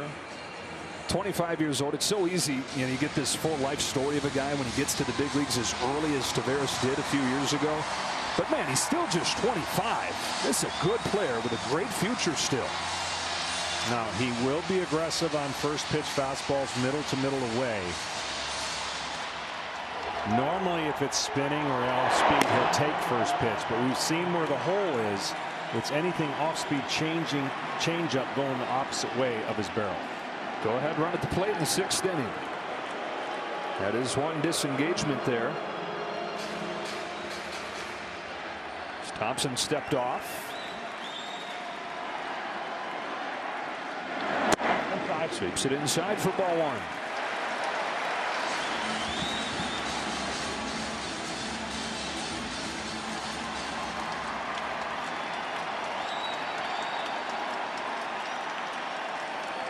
Heim at second, Young at first. Taveras tops it foul. It's 1-1.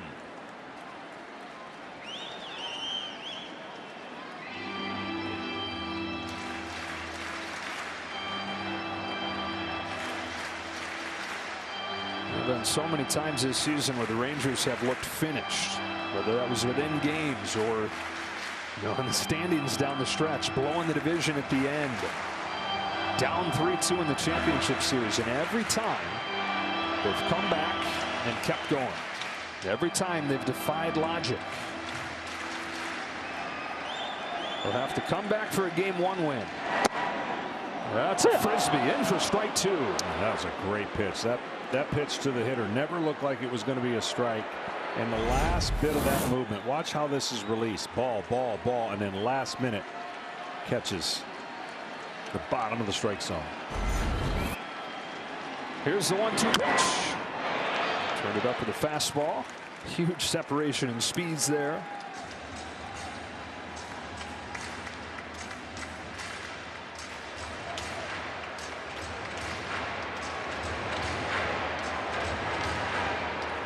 Just got to be careful against Taveras. On the middle part of the strike zone is where his power and where he wants the ball.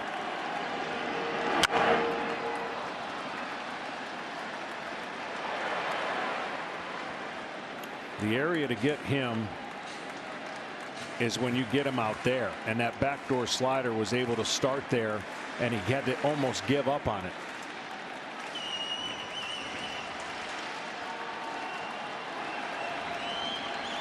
Two on, two out, and a 1-2 from Thompson. Taveras pops it up left side. Will it stay in play? Moreno's got it, and Thompson puts up a 0 in the 6th. Diamondbacks with the lead in Game 1, and we're back after word from your local Fox station.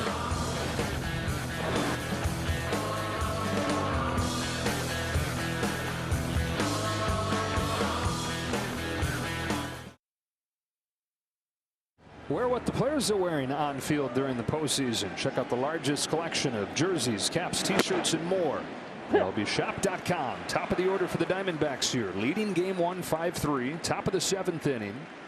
Carroll, Marte, and Moreno. And Carroll, as he did in Game 7 of the championship series, has shined here in Game 1 of the World Series with a 2-run triple. Showing ball. 1 ball, 1 strike. He was right in the middle of that 3rd inning, and what an incredible at bat. 0-2, and then that huge triple. Sticking with the bunt, lays it down. Bradford hustles and just barely gets in.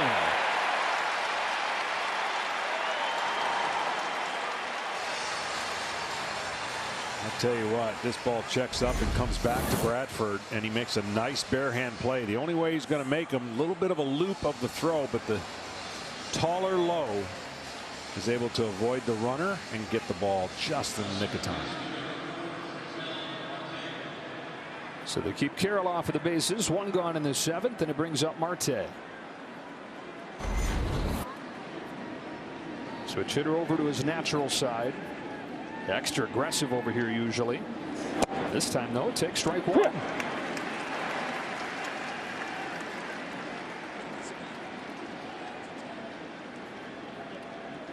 Marte has extended his hitting streak to 17 games to open his postseason career.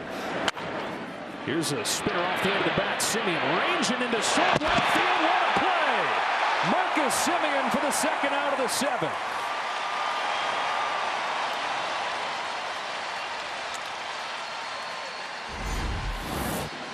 Wow, what a play right here. A speedy runner. Ball's got kind of a cue ball. This is outstanding on both ends. Just beating him again. And so Bradford does his job coming out of the Rangers bullpen. With Gabriel Moreno coming up, new pitcher coming in. Tight one in game 1 of the World Series.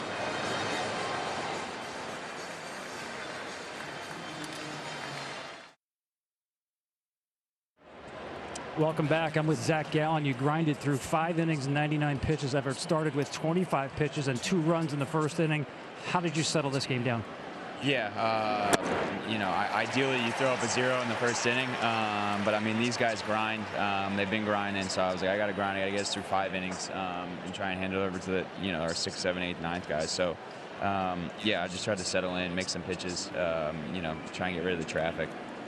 Torey Lovullo showed a lot of confidence in you 3rd time around the lineup, and you worked through that. And he had a conversation with you after you came out. What did he tell you? Yeah, he was just saying, you know, those are big outs. I think Torey knows that I would have been pissed if he would have not let me go out there for the 3rd time, but I would have understood it at the same time. But I knew, you know, it's my job to at least give us a chance to win through 5. Our bullpen's been unbelievable, so just trying to hand to those guys with a, you know, clean lead. Thanks, Zach. Thanks. Gabriel Moreno flies out to right field, and John Gray retires the batter that he comes on to get. He got the top of the Rangers order coming up, down 2.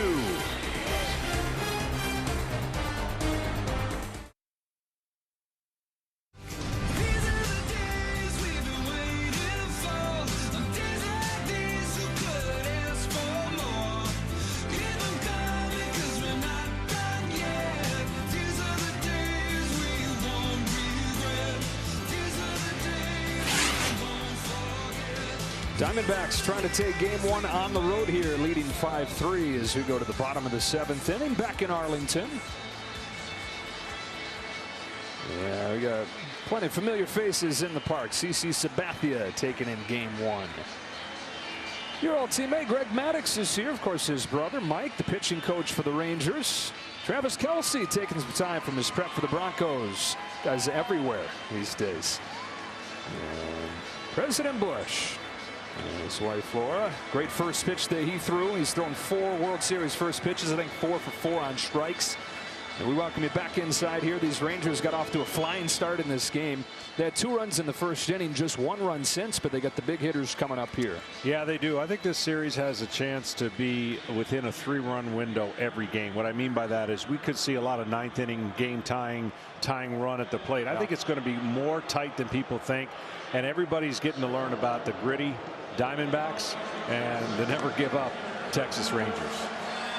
And this Arizona bullpen continues to churn. Thompson out, Joe Manaply on. Manaply got a couple big hitters out during game 7. This is a guy who was an all-star last year, was so bad at times this year, he wondered if he was going to hang on. He was wondering if the Diamondbacks were going to cut him loose. But like so many of these guys, has found it at the perfect time. Tries to go backdoor and gets the call about 6 inches off of the plate there for a strike on Simeon. Again, you can see the release point being a little bit different.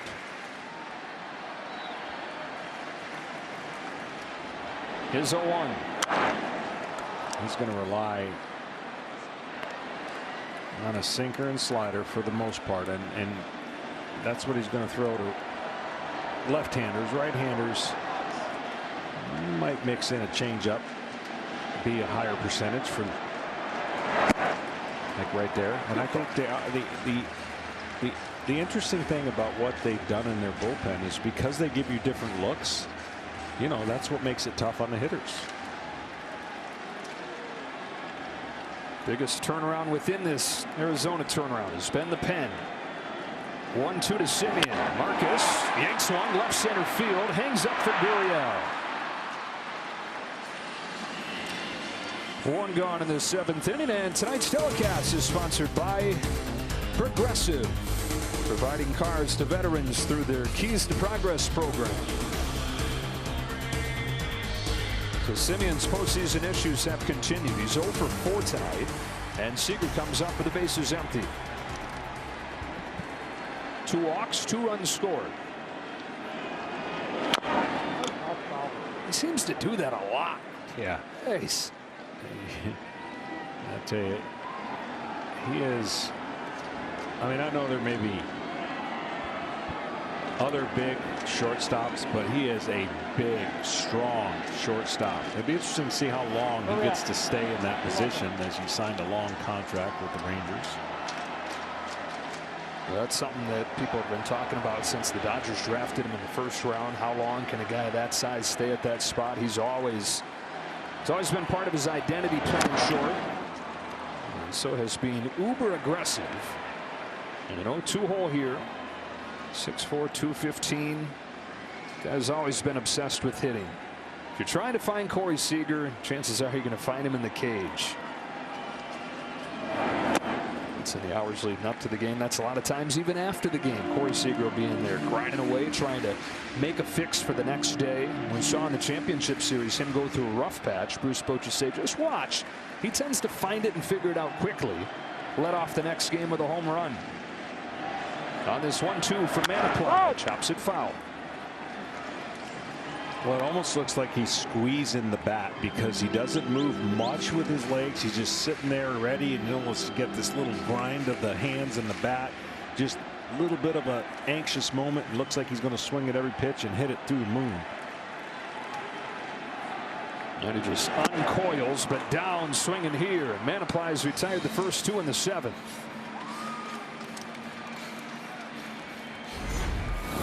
Well, this sinker was fantastic. 2 seam sinkers are making a comeback. Everybody's trying to throw, or was trying to throw 4 seams top of the zone, get tremendous backspin, and give the illusion of the ball staying up. Carter with 2 out. But now you're seeing more pitchers pitch under the barrel of the swing, and the hitters obviously are going to change over time because there's no shift, and you always got to adapt in this game. Here's the 1-0. Carter chops it foul.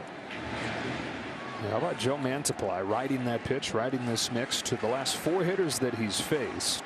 Trey Turner, Bryce Harper, Marcus Semien, and Corey Seager, all all-stars. He's gotten them all out. Critical in game 7. Same here in game 1. A couple pitch count malfunctions today.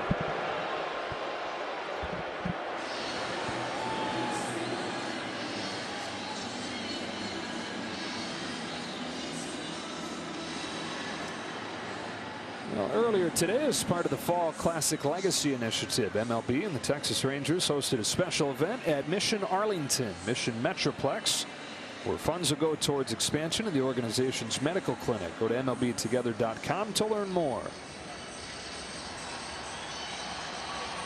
Got the Geek Squad out there, got it fixed.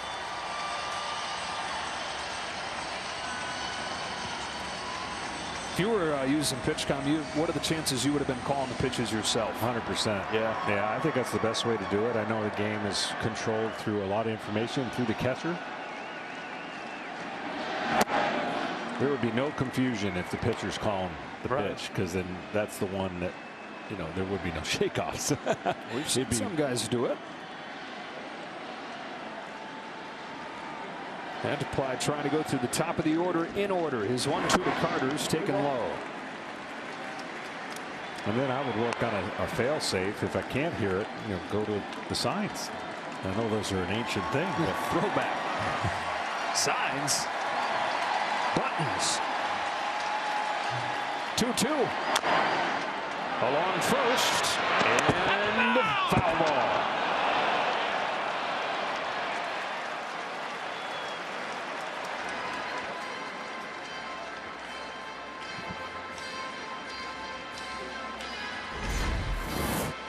This ball was fair for a while, and then it wasn't. Evan Carter and the Rangers happy that it wasn't. And fresh life here. This offense has scored 20 runs over the last 2 games of the championship series, just 3 tonight. They got 2 in the first. They got 1 in the third. Hardly a threat since. Josh Spores getting ready for the 8th. Another 2-2. Carter pops it to short. Perdomo's there. And a 1-2-3 7th inning against the top of the order for Joe Manaply.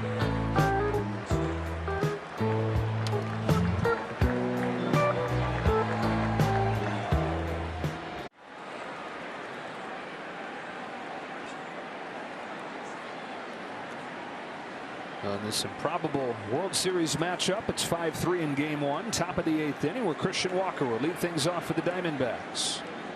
John Gray stays in. Now, John Gray was a starting pitcher for the Rangers this year, but got injured his last time out at the end of the regular season.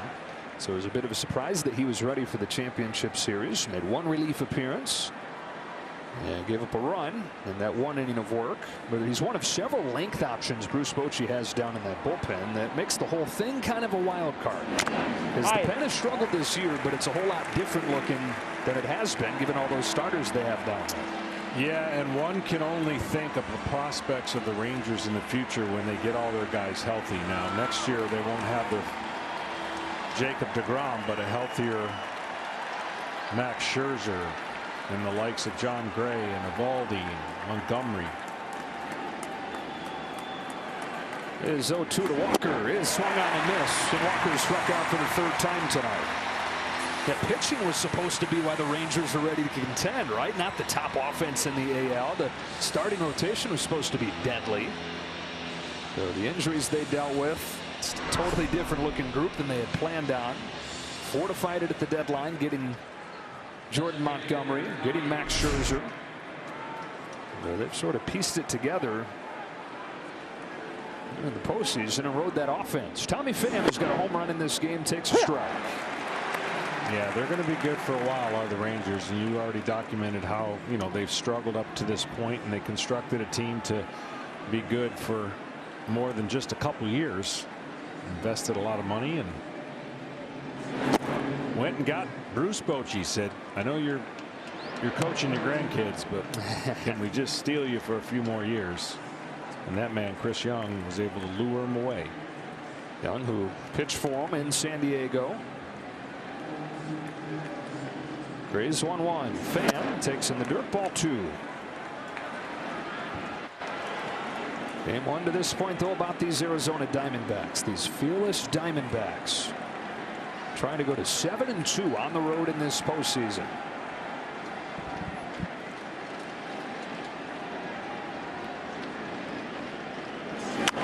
A team that early on it was like, okay, these guys are exciting, and then you get to midseason and they're still in first place, and it's like, okay, well, pretty good. But then they fade, and it's easy to ignore them again, even coming into the postseason. We showed the odds. Nobody was giving them a shot. As Torey Lovullo said, a connected team is a dangerous team. He means that in the way they're together in the clubhouse. He means that through this lineup. You've seen that here in game 1.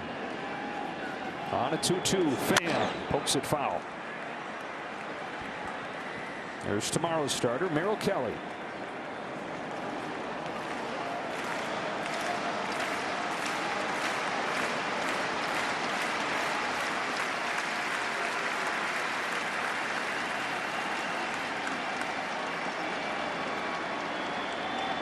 Another 2-2 from Gray.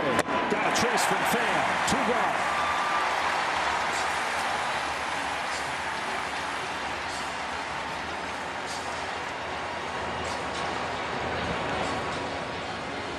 And here's Gurriel. As Arizona Diamondbacks put this roster together, Gurriel came over and was a key trade in December. We've talked about them getting Moreno, the young catcher, but Gurriel's the other guy that came over from Toronto. That was not an easy deal for Mike Hazen to make. Yes, they had a bunch of left-handed hitting outfielders, but Dalton Varsho was, outside of Corbin Carroll, probably their best young guy, and had already become a favorite in the clubhouse, was already kind of one of their young leaders. A lot of times the best moves are the tough ones, though. This is one that has really turned out for Arizona. Career high 24 home runs in his first season. All-star for the first time. And now trying to add to the family's ring collection. Of course, his brother Yuli's got a couple in Houston. On this 1-1 from Gray, Gurriel takes strike 2. And again, this game, a little uncharacteristic amount of strikeouts that they have offensively, but they've mounted 5 runs. So when they've swung and missed, it's been relatively without runners in scoring position a couple times, but they have made the most of it when they put it in play.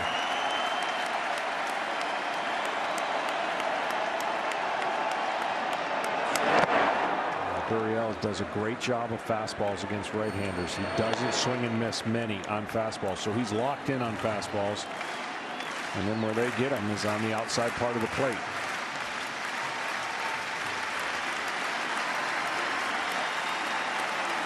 Looks like they're coming inside here with a 2-2. Gurriel muscles one over Seager into center field, a base hit. I think they almost did him a favor there. Talking about fastballs, he didn't miss that one.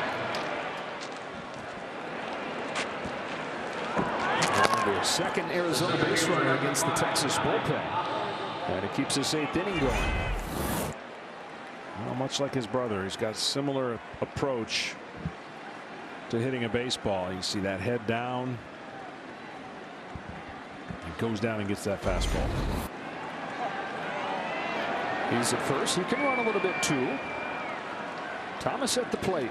And he's used his running ability to get 2 infield singles in this game. Not surprising seeing this guy fly. This is a freak athlete that they say threw down an alley-oop dunk when he was in 7th grade at 5'7". He's once committed to play football at TCU. 23-year-old in his 2nd year in the big leagues. Fouls it off, and it's 1-1. Grew up around the game. His dad was a strength coach of the Chicago White Sox, and so he calls guys like Paul Konerko and Jim Thome, Magdaleno Ordonez, those guys mentors. With a man at first and 2 out, here's a 1-1 pitch to him.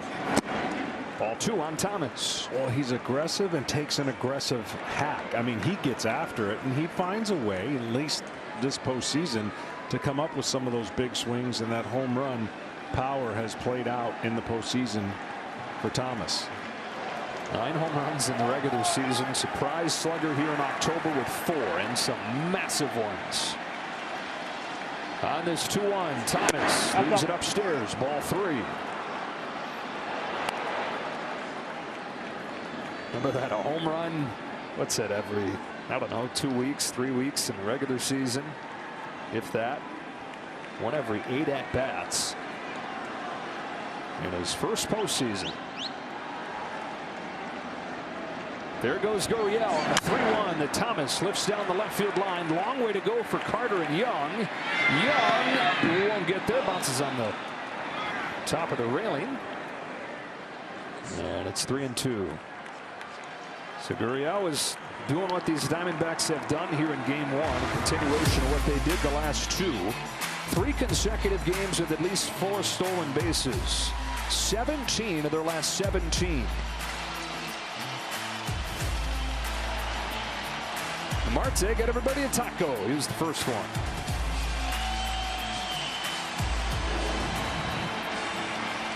Head start coming again here for Gurriel. 2 gone and a 3-2 count on Thomas.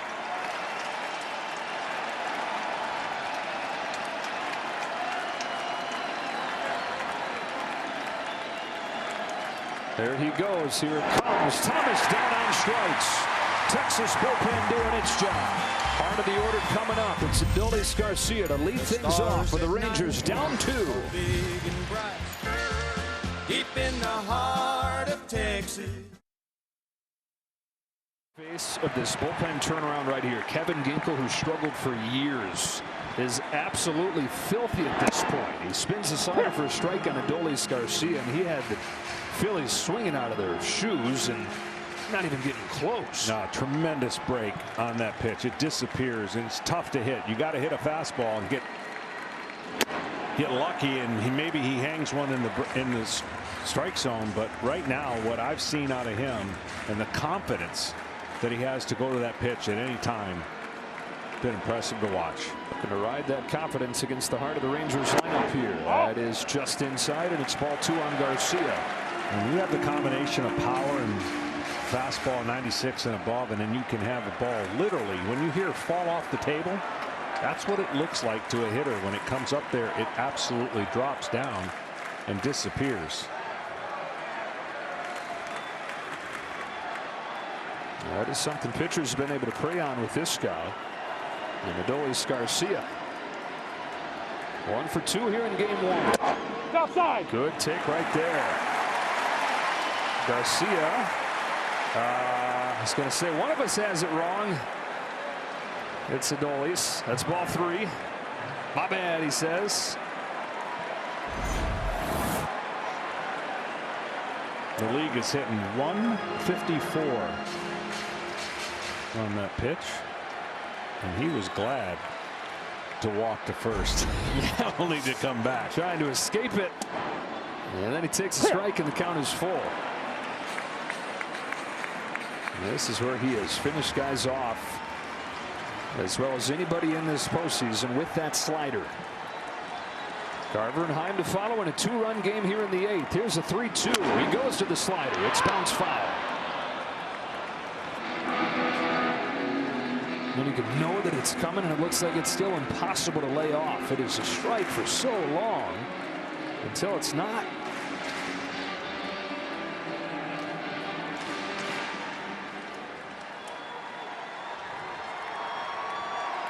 Rangers got 2 in the first and 1 in the third. Silent since.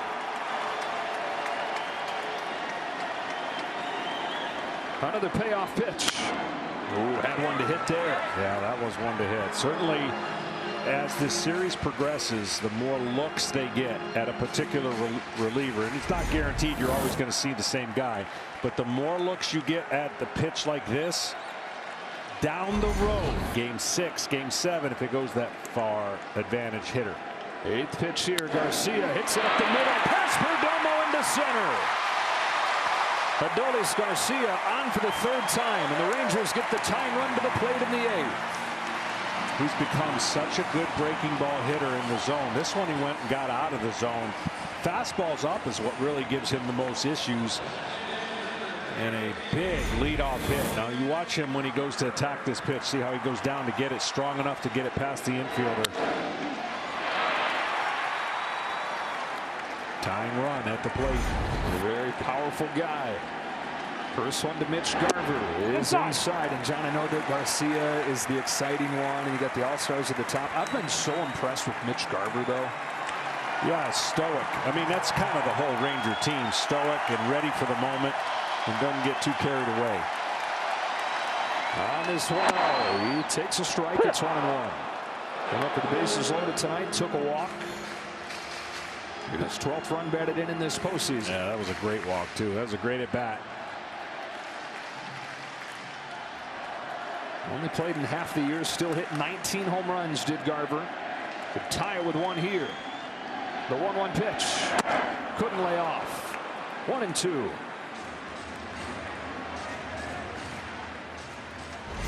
There's only a few guys in the game that when they see spin, they don't swing until they get 2 strikes. That is so hard to determine as a hitter when you're worried about 96. You see the ball right there and you don't want to get beat, and then it disappears.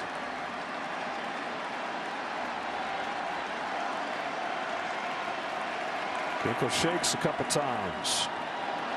Here comes his 1-2. Garver swings and misses. A fastball at 97. He shook to get to that and blew it by him.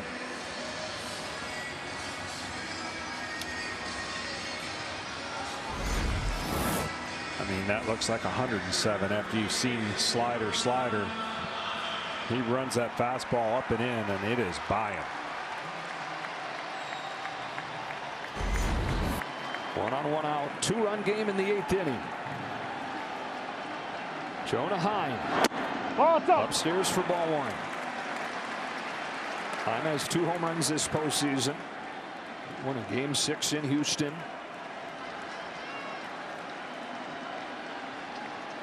All-star catcher representing the tying run. Ginkel deals, and Heim takes ball 2.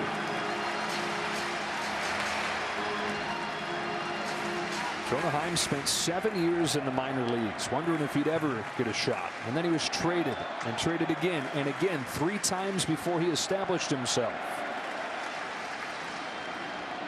In the World Series here. They went around, the ball gets away. Garcia is going to take second base.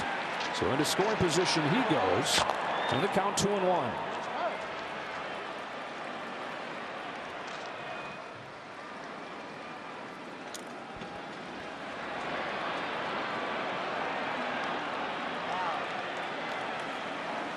Only the second time the Rangers have had a guy in scoring position since they last scored in the 3rd inning. This is one of the best hitters in baseball in these situations this year. 2-1. Heim takes ball 3. Well, he's a much better low ball hitter than high ball. That's why they're trying to go to the top of the zone with the fastball. And so if this situation, you got to get your eyes looking to one area. And if he gets it down, that's his best chance for slug and his best chance to get a hit. 3-1. Heim shoots it foul, and it's 3-2. They stayed up. This is a tough call right here on a pitch selection. He got a 2-0 breaking ball that he swung and missed at. And he hasn't caught up to a fastball to this point.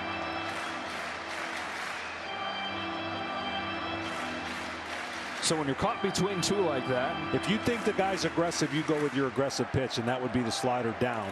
The problem with the slider down is if you leave it in the zone, that lefty-lefty zone that you see their power stroke, that's what you're trying to stay away from. But if you think he's going to swing, it's a swing and miss pitch for sure.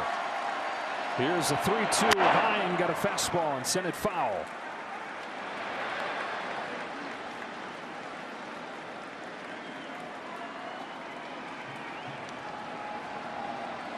Best chance for Bochy's bunch in a while. Runner at second, 1 gone, 8th inning of game 1. Another 3-2 pitch. It was the breaking ball that he's looking for the swing and miss on. Heim stayed alive. Yeah, did a nice job. That was a good pitch too, and he fouled it off.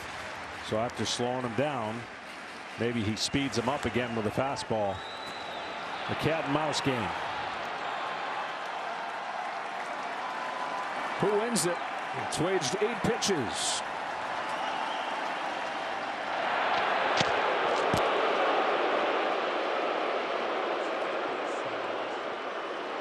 Mostly fastballs. Those 2 sliders sprinkled in.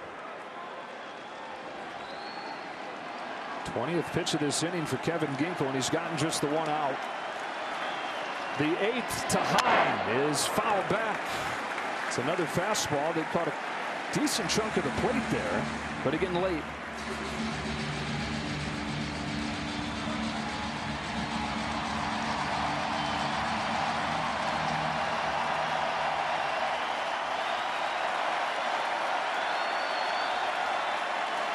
Heim has gathered a lot of information. On the 9th pitch, he takes ball 4. Heck of a walk from Heim. Rangers have the tying run aboard.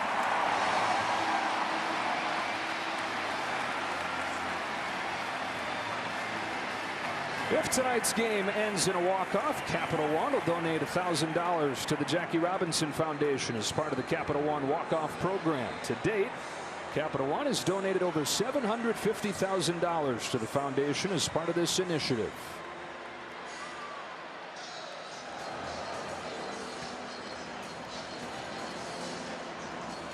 Yeah, visit out there for Strom. Smith is going to pinch run, representing the tying run here. We saw Smith as a pinch runner in Game 5 of the championship series and was kind of caught in between. He looked indecisive out there.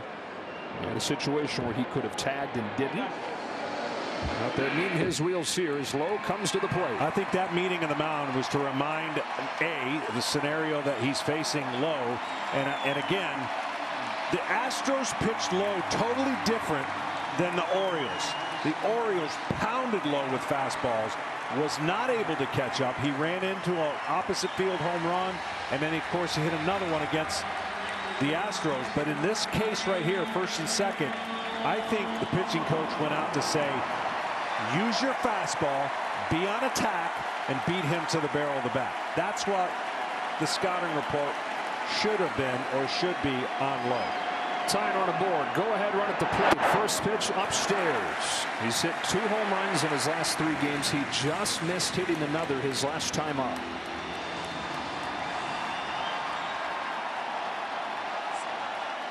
The closer, Sewall. 1 out, 8th inning. 1-0 pitch. Swing and a miss. 1 ball, 1 strike. I mean, his swing does look better, and he's starting to get closer to having that bat speed. But every fastball we saw there for a while, he was getting beat. He does have power to the opposite side of the field, but that fastball right down the middle, by him. I saw that look on his face like, huh, felt like it was on that one.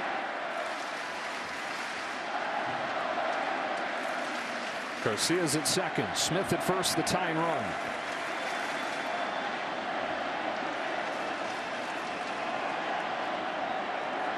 Ginkel's 1-1. Stuck with a fastball. 1 ball and 2 strikes. See, to me, that's got to be the rest of this at bat until he proves that he can hit that ball up, and the velocity is just beating him. He's swinging underneath it. Of course, that's what happens when you have good life on your fastball. Now the 1-2. It's another fastball on the hand. Shallow left field. Gurriel is there. Nothing but hard stuff to get low. 2 gone in the 8th. Now a different story with Young. I talked about in his first at bat, the second at bat, sorry, if he stayed to right field, right center, he got the line drive hit to right field, a base hit. And the one thing about Young is that he will swing at a lot of breaking balls. So this is the opposite. If you're Ginkel and the game plan, you would want to attack more with your breaking balls than your fastball against Young. Yeah, he has missed on more than half of his swings this postseason against breaking balls, but is hitting .470 against fastballs. Tying run aboard. Go ahead, run at the plate. 2 gone in the 8th inning. The rookie Young fights it off. Strike 1.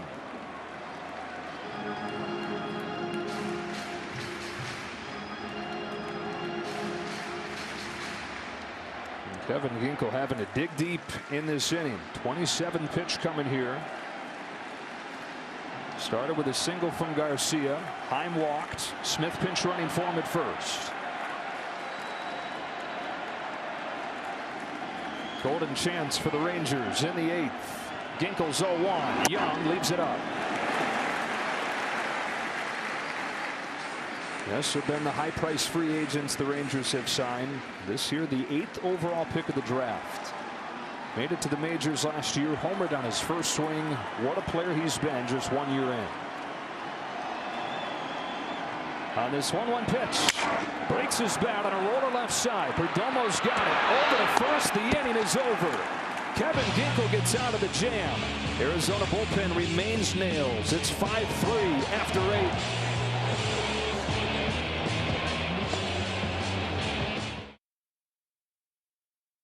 John Gray trying to cover the final few innings of this game. 1 1/3 scoreless. He's got a new catcher as they pinch ran for Jonah Heim. Austin Hedges on for the first time in this postseason.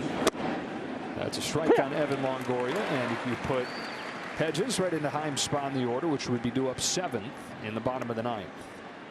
Well, at the very least, the Rangers have made sure that they're going to get their top of the order up again. 9-1-2 coming up against Sewall. Yeah, they got to do something not a lot of people have been able to do. Sewall throws that fastball in a place where it just looks like you're going to get it as a hitter, and they can't see it and they don't hit it. He's been really, really good, and he's going to have to be really, really good to face the top of the lineup for the Rangers. Longoria's down on 3 pitches. John Gray, last 4 outs have all been strikeouts. Game 2 of this series is tomorrow. Same time, same place. It'll be Merrill Kelly, who's got a .265, and Jordan Montgomery a .216. He was the winning pitcher out of the bullpen in Game 7. Bruce Bochy's coming out of his dugout here. 1 2/3 he's gotten from Gray. Looks like that's all he'll ask for.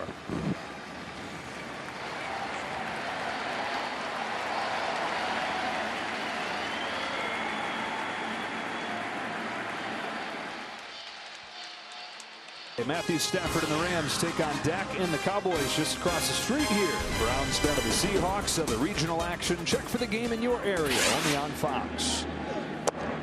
It's the left-hander Will Smith on to spin a breaking ball to Geraldo Perdomo with 1 away in the 9th inning. Will trying to do something that has never been done. Try to win his 3rd consecutive ring with his 3rd different team. Atlanta, then Houston, and now Texas. He's the guy every team's looking for good luck. The magic one, Will Smith, who was their closer for a lot of this year, but struggled midseason and demoted from that role. Leclerc's that guy now. Coach is still using him, though. Home with an 0-2 pitch. And so for the Texas Rangers in the 9th inning, it's Tavares, Simeon, and Seager.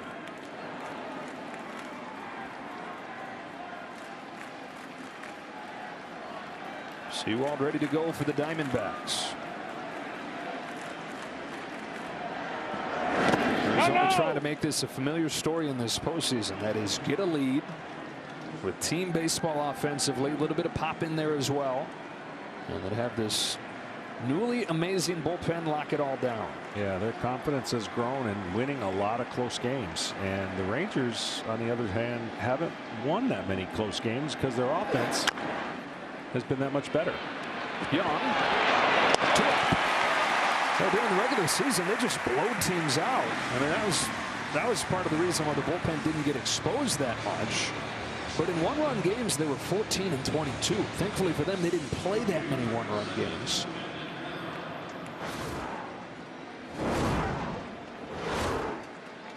And a tight one here in game 1.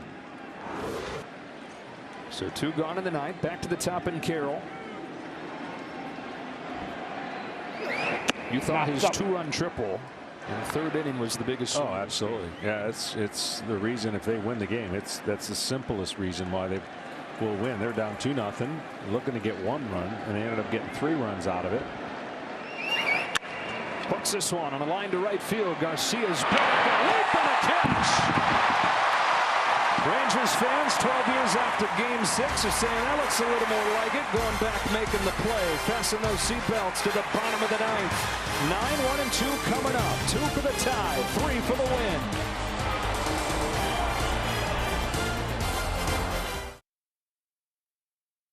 Dylan Gabriel leading 6th-ranked Oklahoma in a showdown on the road against the Jayhawks. All beginning with big noon kickoff from Lawrence at 10 a.m. and then Oklahoma, Kansas at noon Eastern on Fox. So here we go to the 9th inning of game 7 after this great catch, or game 1 after this great catch from Adolis Garcia. If he didn't catch that, Corbin Carroll's going to be off and flying. Garcia makes the play, and here comes Paul Sewald, who they got at the deadline.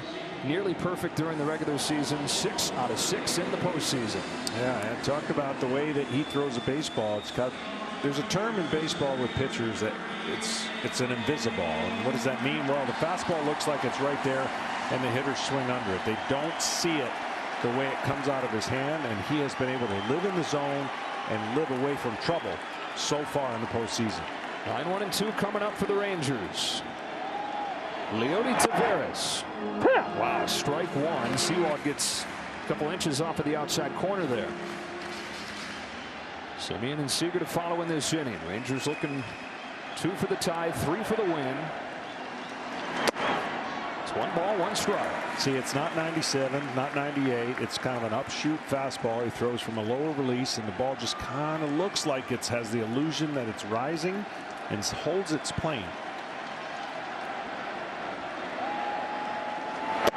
Ball. Similar spot to the first pitch, but a ball, and it's 2-1. And that fastball, even with that very moderate velocity, has gotten more swings and misses than any fastball from any pitcher this October. Sewald's 2-1. is outside for ball 3. Well, the luxury is he can come back in the zone, and certainly he wants to have the Rangers hit their way on. He doesn't want to walk the leadoff batter to start this bottom of the ninth. We're at the top of the order looming. Tavares takes ball 4, and there's the dreaded leadoff walk.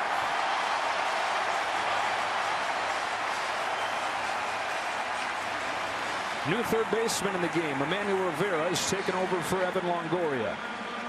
So a leadoff walk from Sewald, now to the top of the order, and Marcus Semien.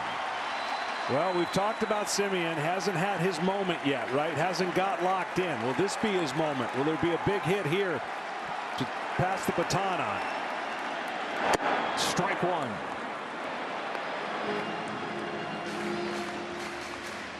Sewald, while he's gotten the job done pretty much every time, it has been far from perfect. There's typically some traffic, typically some nail biting. His 0-1 is ripped down the line foul. And that's the area you want to stay away from, that middle in that was supposed to sweep away. He's so quick in there. Top of the zone fastball's not a strength, but right there is.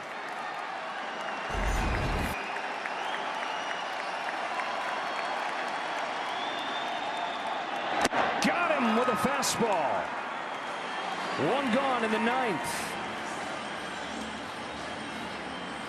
Now this is the at bat. I'm intrigued with this at bat and how he's going to face Corey Seager. You see the fastball that he climbed up, just tied him up. Well, we've seen Seager go after a top of the line fastball in the top of the zone, and crush it. Could tie it with 1 swing. High drive! It's tied!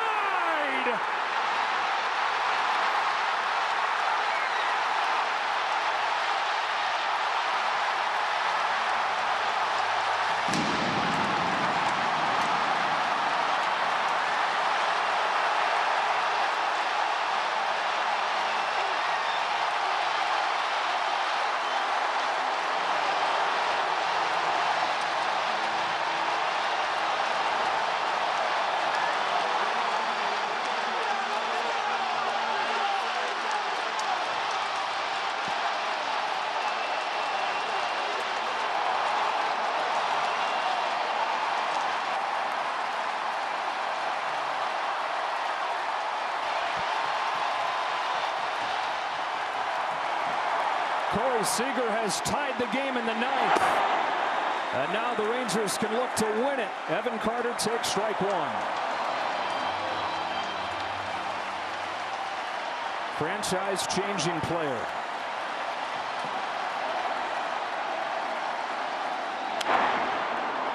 Nothing in 2 on Carter.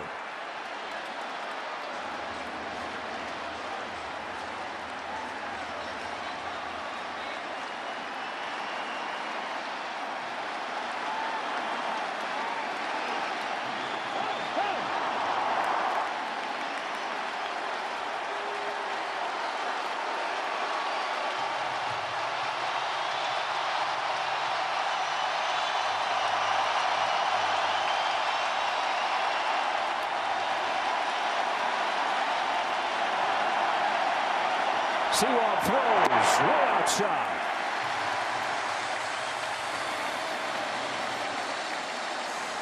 His first blown save of the postseason comes in Game 1 of the World Series.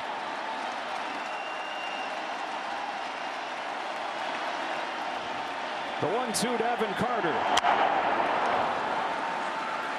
When you talk about getting on top of a fastball, look where that target is. Look where they were trying to get the ball, but the hitter was better. And when the pitch comes in that area, he crushed it. 1-2. They'll do it again. Carter's fouled off a few. Sewald far from out of the woods. Facing the rookie here in Carter, who has doubled twice in this game. And Adolis Garcia is on deck.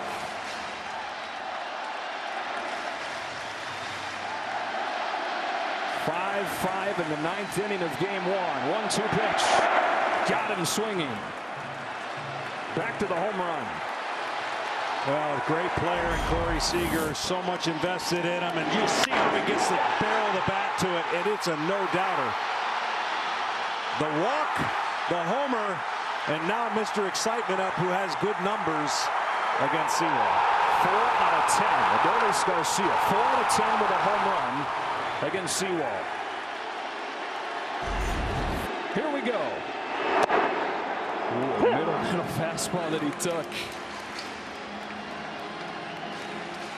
Adolis Garcia, the biggest stage of his career, and seems to be having the time of his life.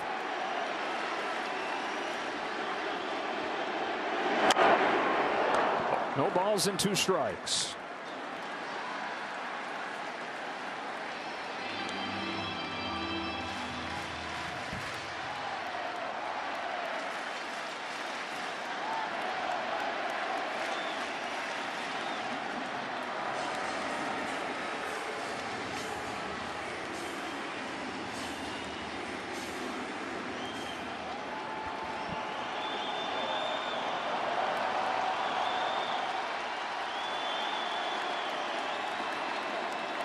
On an 0-2, Garcia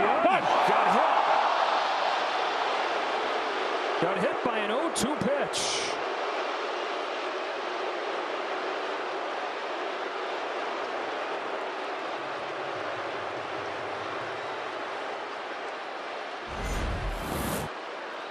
Now this one rode in and catches him on the top of the hand, and you just hope.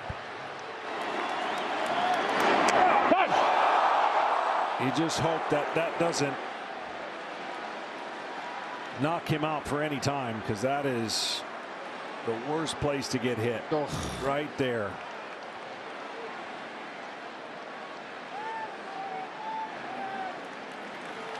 Heart and soul and engine of this Rangers team this postseason. He's also a tough guy, and he stays in the game heading down there to first. Bad man as Corey Seager caught him. And so now they've got the winning run aboard, and they've got Mitch Garver coming up. You putting any thought into putting him in motion? I think the count will determine when you be aggressive. You got to give Garver a chance on the first couple pitches, I would think, to do some damage. There he goes, first pitch, throw down, not in time. Winning run into scoring position. Adolis Garcia steals second. They took a book out of the Diamondbacks. And first pitch, got a great jump. Pitch was up. I mean, a cannon for Moreno, but he couldn't pick up the jump that Garcia got. And now base hit could win it for the Rangers. And as you've talked about, John, the arms in the outfield are not good. They're going to put Garver on. And Jonah Heim's spot in the order initially is now occupied by Austin Hedges, who's not made a plate appearance in this postseason. They got him at the deadline.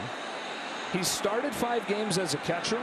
He pitched in 4 games. Just the fun position player out there finishing games. That's how much of a role he played. But he's also been the emotional guy in the dugout and in the clubhouse that they love. There's no way that this all leads to him, is it?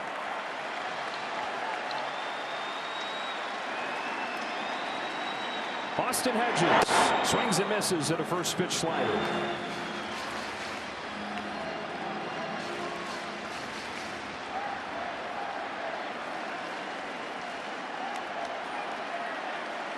First at bat in almost a month for Hedges. And he's down 0-2.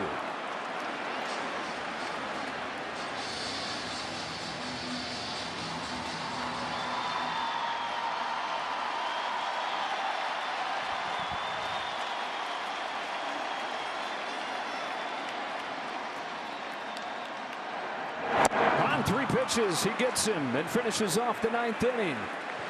But Corey Seager attacks the first pitch that he sees and ties game 1, sending it to extra innings.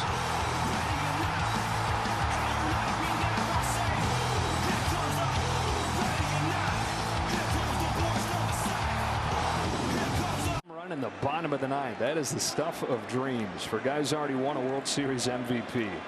And now Bruce Bochy goes to his closer. This is Jose Leclerc. And John, this postseason overall has been lacking drama. We're just waiting for the World Series, buddy. First postseason game that goes to extras is Game 1 of the World Series. 2, 3, and 4 for Arizona, and a strike on Marte. Amazing. It is. This is the kind of series I think we're going to see in just about every game. Inside. 1 ball, 1 strike. 12 years ago today was Game 6. The heartbreaking one where the Rangers were 1 strike away, lost to the Cardinals. A new this date in postseason history. I hope when it ends in a different fashion.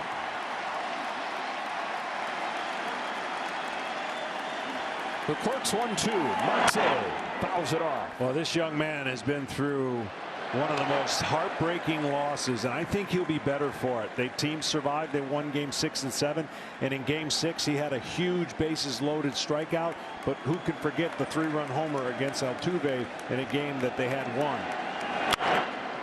Got in on him here. Sinking line drive that is caught on the fly. Throws over just in case. Yeah, word is the Diamondbacks tried to acquire Jose Altuve this week to face Leclerc. Commissioner wouldn't let it go, and so Leclerc should be fine. He's given up 5 runs this postseason, 4 of them on Altuve homers. Yeah, and what I mean by that is sometimes the moment goes faster, and what you think is the right situation, you're going too fast. He threw a changeup to a guy that hadn't really had much success. Ball. Much like the 9th inning started with a walk, he had that big walk, and I think, again, those moments when you survive them, you're better for it, and you learn how to deal with these kind of tight games. Moreno, clutch hitter here, takes a strike 1-1, and really for a lot of his career it's been about surviving different things. Got to the major leagues in 2016, established himself, but then really struggled, and then went through injuries. He missed almost a full season because of a shoulder injury. He comes back from that, misses a full year undergoing Tommy John surgery. You go through 2 years pretty much out of sight, out of mind, and then make it back to this stage in this role. 2 balls and 2 strikes on Moreno. Well, he also has one of those hard to hit sliders. That one wasn't his best one. He got away with it. He also throws that changeup, but his fastball is so sneaky down in the zone. 98. And right now he's probably throwing his fastball as hard as he's done all postseason, with that adrenaline boost of the 2-run homer getting him in this game. Yeah, now Leclerc's 2-2. 98, man, oh man. And this guy early on this season was throwing 94. Postseason transforms people, doesn't it? 3-2 on Moreno and a tie game in the 10th.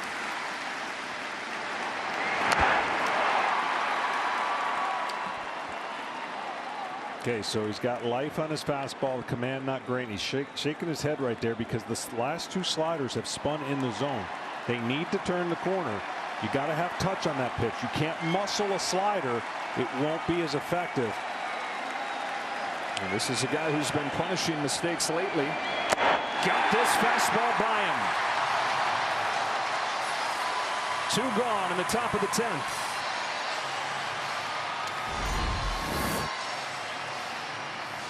That is late action.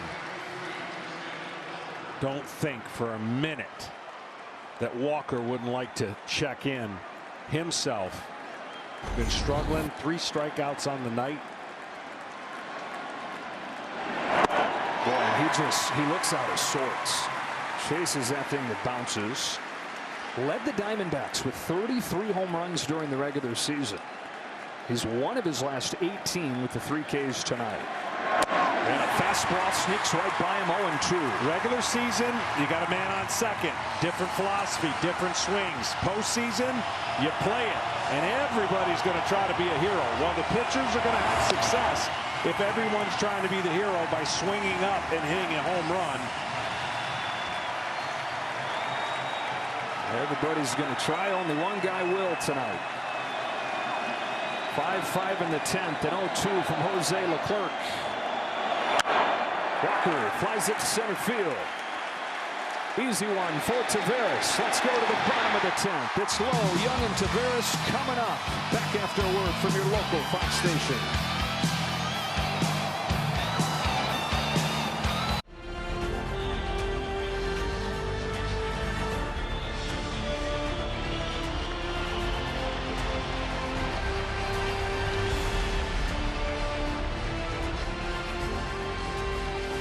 Seager showing the emotion after a game-tying home run in the 9th inning. Now his Rangers look to win it. Bottom of the 10th, bottom of the order, Nathaniel Lowe. Strike one from the lefty, Kyle Nelson.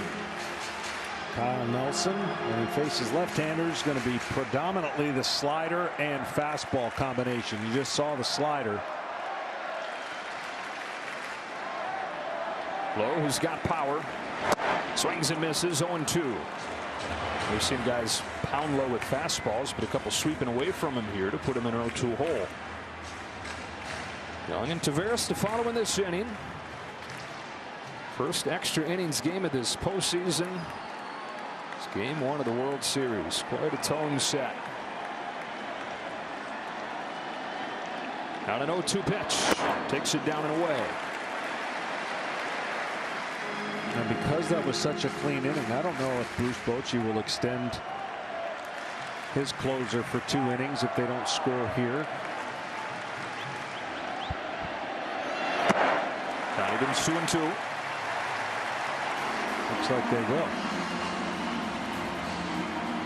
Arizona at this point is already fired on its top arms, trying to protect that 5-3 lead. It's gone. 2-2. Count goes full after it was 0-2. Well, if you throw him that many sliders, you would think he's going to get the 3-2 slider. It'd be interesting to see what they go with. Leading off the 10th. Lowe has taken a walk in the 9th inning. Started with a walk. The 10th inning does as well. The winning run is aboard for Texas. Now that's a prime example. I know that wasn't what he intended to do in Nelson. He threw 2 perfect sliders and then could not follow up anywhere close the next 3 sliders, and it recognized as the hitter that that ball was a ball coming out of his hand. Lowe over there at first. Does not have base stealing speed.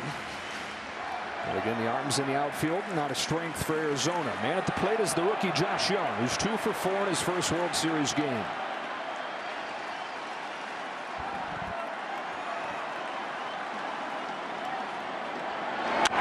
Fouls off the first pitch.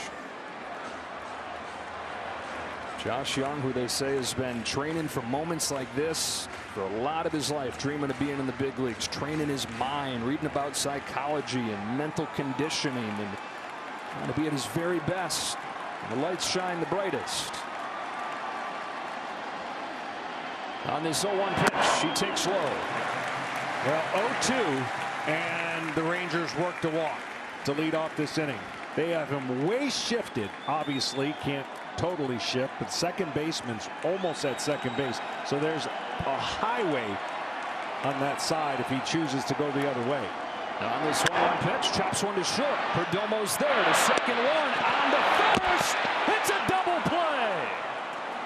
6-4-3 to wipe the bases clear.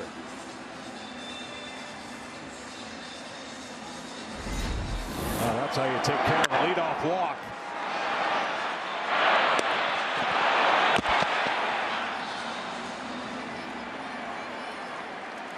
Two gone. We're empty for Taveras. Don't let what Leody Taveras did last inning get lost in the shuffle. His leadoff walk set up the game-tying home run.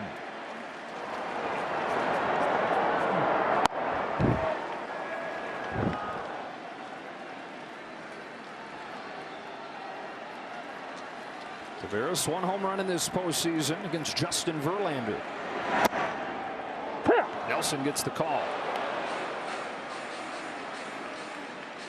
Arizona trying to get this game to the 11th, where they'd have Pham, Gurriel, and Thomas due up. The 0-1 is outside.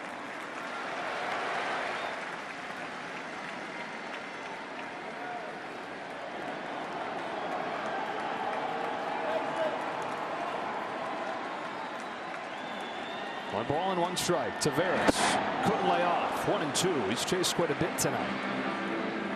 He has. He's been kind of non-committed on some of those swings.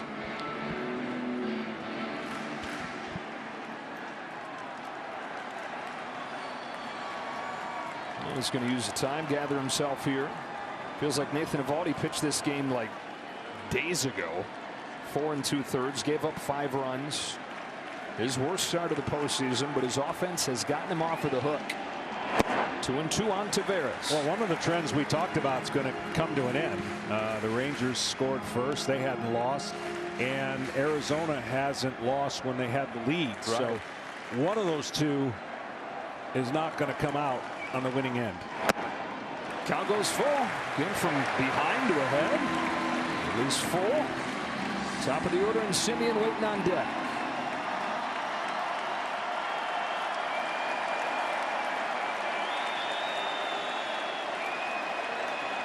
On a payoff pitch, Taveras takes ball 4. His second consecutive walk in the late innings.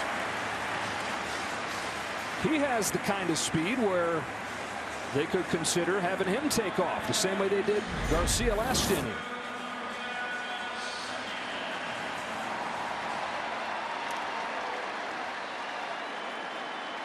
Now, interesting strength for Semien on the breaking ball against left-handed pitchers. It's opposite, of course, against right-handed pitchers. But that's a strength because that ball's coming into him. And maybe a good reminder here again, a pitching coach going to go out and make sure that he understands that the trend that Semien provides against left-handed pitchers. It's been just a nightmarish postseason for Marcus Semien, who's one of the most valuable players in the league all year. He played in every game. He led the league in hits, led the league in runs scored. That average is well below 200 though in this postseason. Kind of guy that when he gets going, he can take off and carry you. And in a situation here where, man, with one massive swing, he could make a lot of those bad memories go away quickly.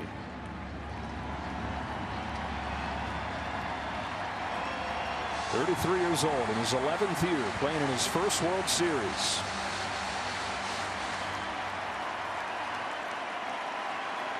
Winning run aboard in the 10th inning. Marcus Semien pulls one through the left side. There's a base hit.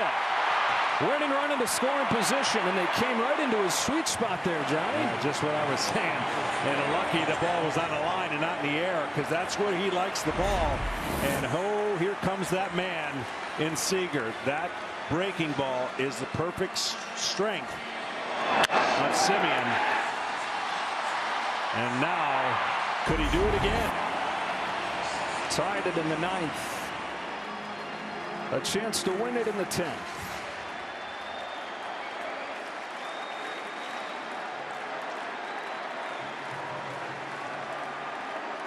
First pitch in the dirt. Taveras at second can really run. This game almost certainly ends on a base hit. And again, slider off a left-hander is not Seager's strength, but if he sees a lot of them, it becomes his strength. That's 2 in a row. So the more he sees, the more he gets familiar with that tilt and shape coming out of a left-handed pitcher. Advantage goes to Seager.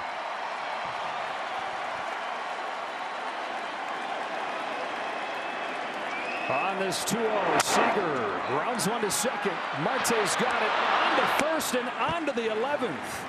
Kyle Nelson ekes out of this.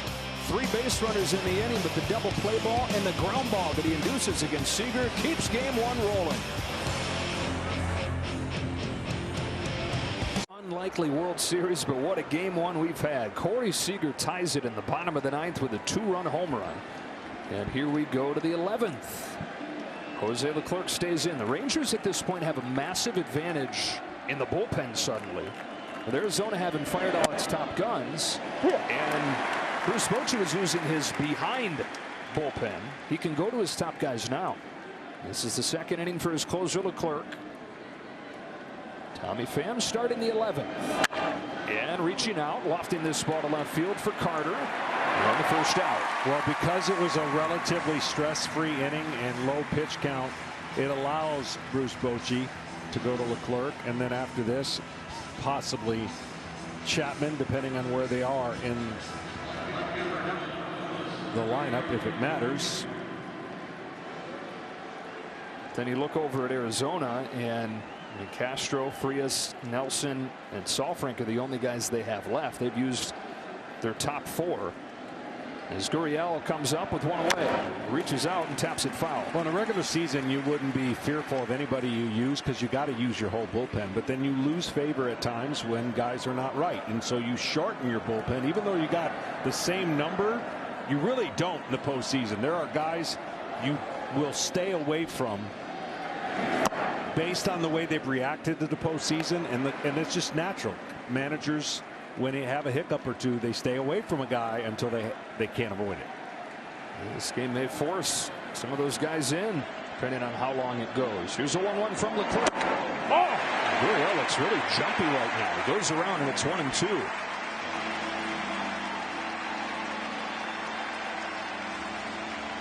The Texas bullpen, even though Bochy was using the guys that he'd use with the team behind, even though it was a tight game, 5 2/3 scoreless innings. That's Miguel Castro getting ready for the bottom of the 11th. Going upstairs with a 1-2. Well, here's what the Rangers have done a good job of. When they've gotten the leadoff hitter out, there hasn't been much trouble. When the leadoff hitter has gotten on, of course, the Diamondbacks have been able to score, and that's really the last 4 innings. They've done a great job at that, have the Rangers. Dunning to Bradford, to Gray to Smith, now Leclerc. Another 1-2 pitch. And a strikeout on that slider. 2 gone in the 11th, and down to Ken Rosenthal. Joe, before the game, the Rangers offensive coordinator Donnie Ecker was quite concerned about the way the Diamondbacks would pitch the Rangers. He basically said most major league teams, the way they pitch, they're like NFL teams, running the same play over and over. The Diamondbacks under pitching coach Brent Strom, they are like an NFL team that runs 100 different plays with 100 different formations. They create a lot of confusion, much like they do offensively. You better be prepared for it. It took a while, but the Rangers got back. Against Sewald in the 9th inning, after 3 relievers, they put up zeros for Arizona.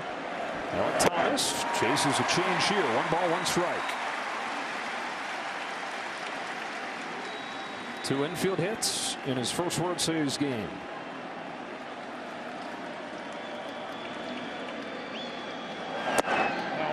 Carter, Garcia, and Garver coming up for the Rangers in the bottom of the 11th. And Leclerc an out away from 2 scoreless innings of relief. His 2-1 is popped up left side. Everybody hustling over there. Young the call, Young the catch to the bottom of the 11th. 2 scoreless innings from Leclerc.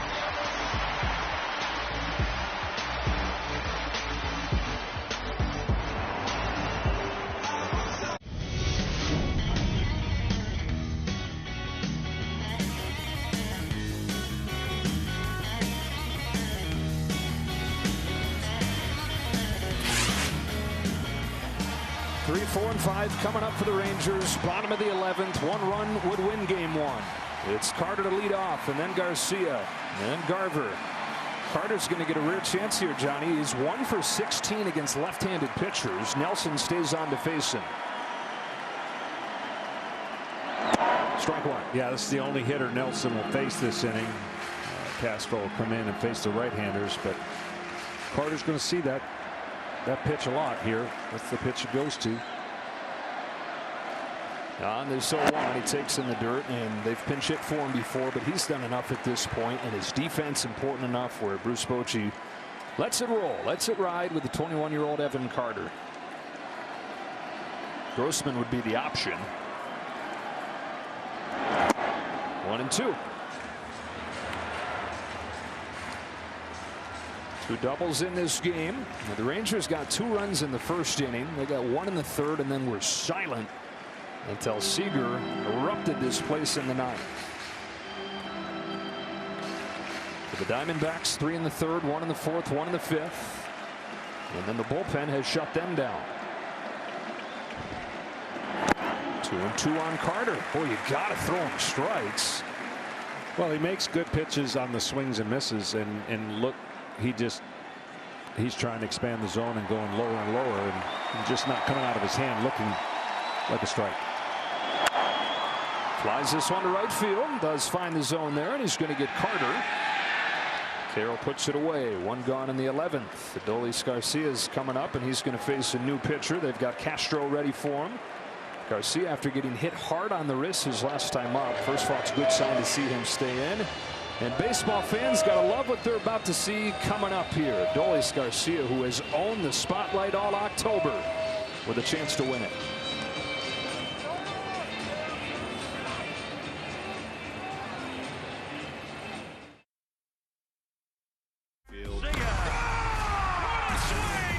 He's jacked, one of the biggest guys I know, one of the strongest guys I know. We have our little home run celebration we do. It's like a coming out party for him, for the world to see how good he is. El Bombi would love a bomb right here to end game one. Tied at 5, bottom of the 11th, and Castro's on to face him. I'll tell you what he's shown me tonight. If I was pitching and paying attention, he's been good against sliders tonight. And this man throws a lot of sliders, 40% slider usage, and really nobody's done anything against it on the year. Just a bit outside. 1 ball, no strikes. Now Garcia, after ripping through the Astros over the final couple games of that series, has reached 4 times in game 1 of the World Series. 7 home runs this postseason. On this 1-0 pitch, takes in the dirt for ball 2.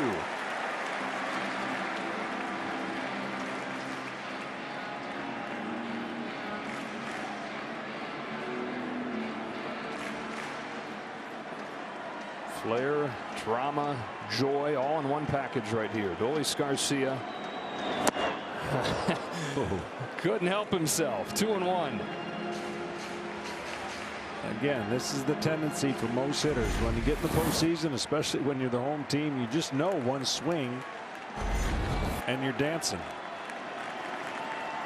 You know he badly wants to be the hero. He's ahead 3-1. We saw him in Houston in game 6, clearly wanting to be the hero after the drama of game 5, and he struck out 4 times in a row to start that game, only to take a deep breath, settle down, and hit a grand slam in the 9th.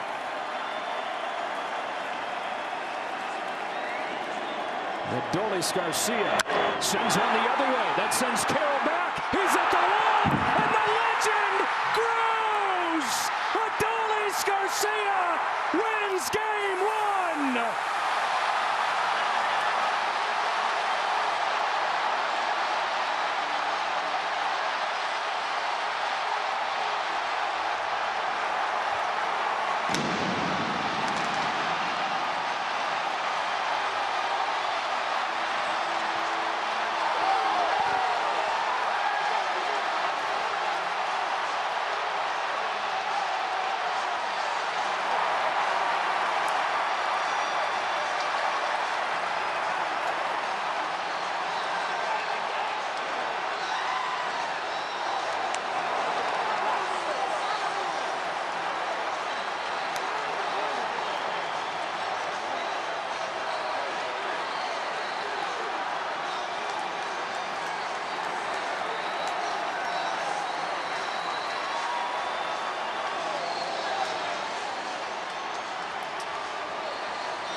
"12 years to the day that Game 6 became synonymous with heartbreak. Game 1 becomes synonymous with Adolis Garcia.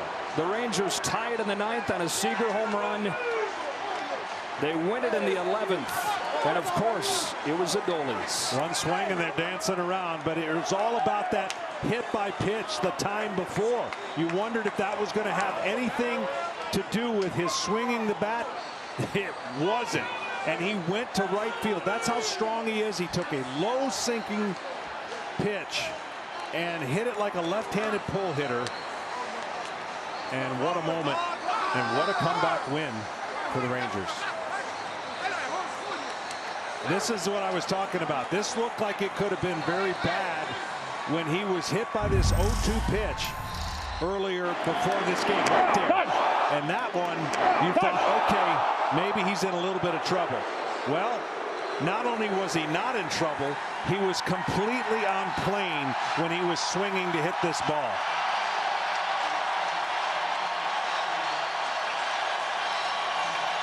What a moment. What a player.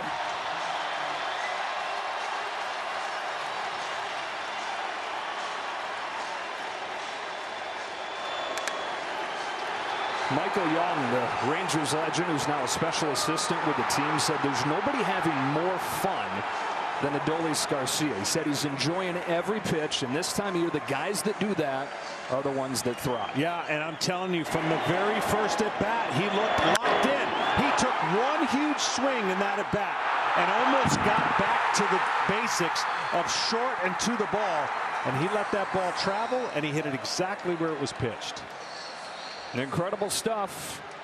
He didn't think it was possible for him to do something more than he did in the championship series when he was a wrecking ball to the Astros postseason and World Series hopes. He reaches 5 times in game 1. He ends game 1 with an opposite field walk-off home run in the 11th inning. Down to Ken Rosenthal. Thanks, Joe.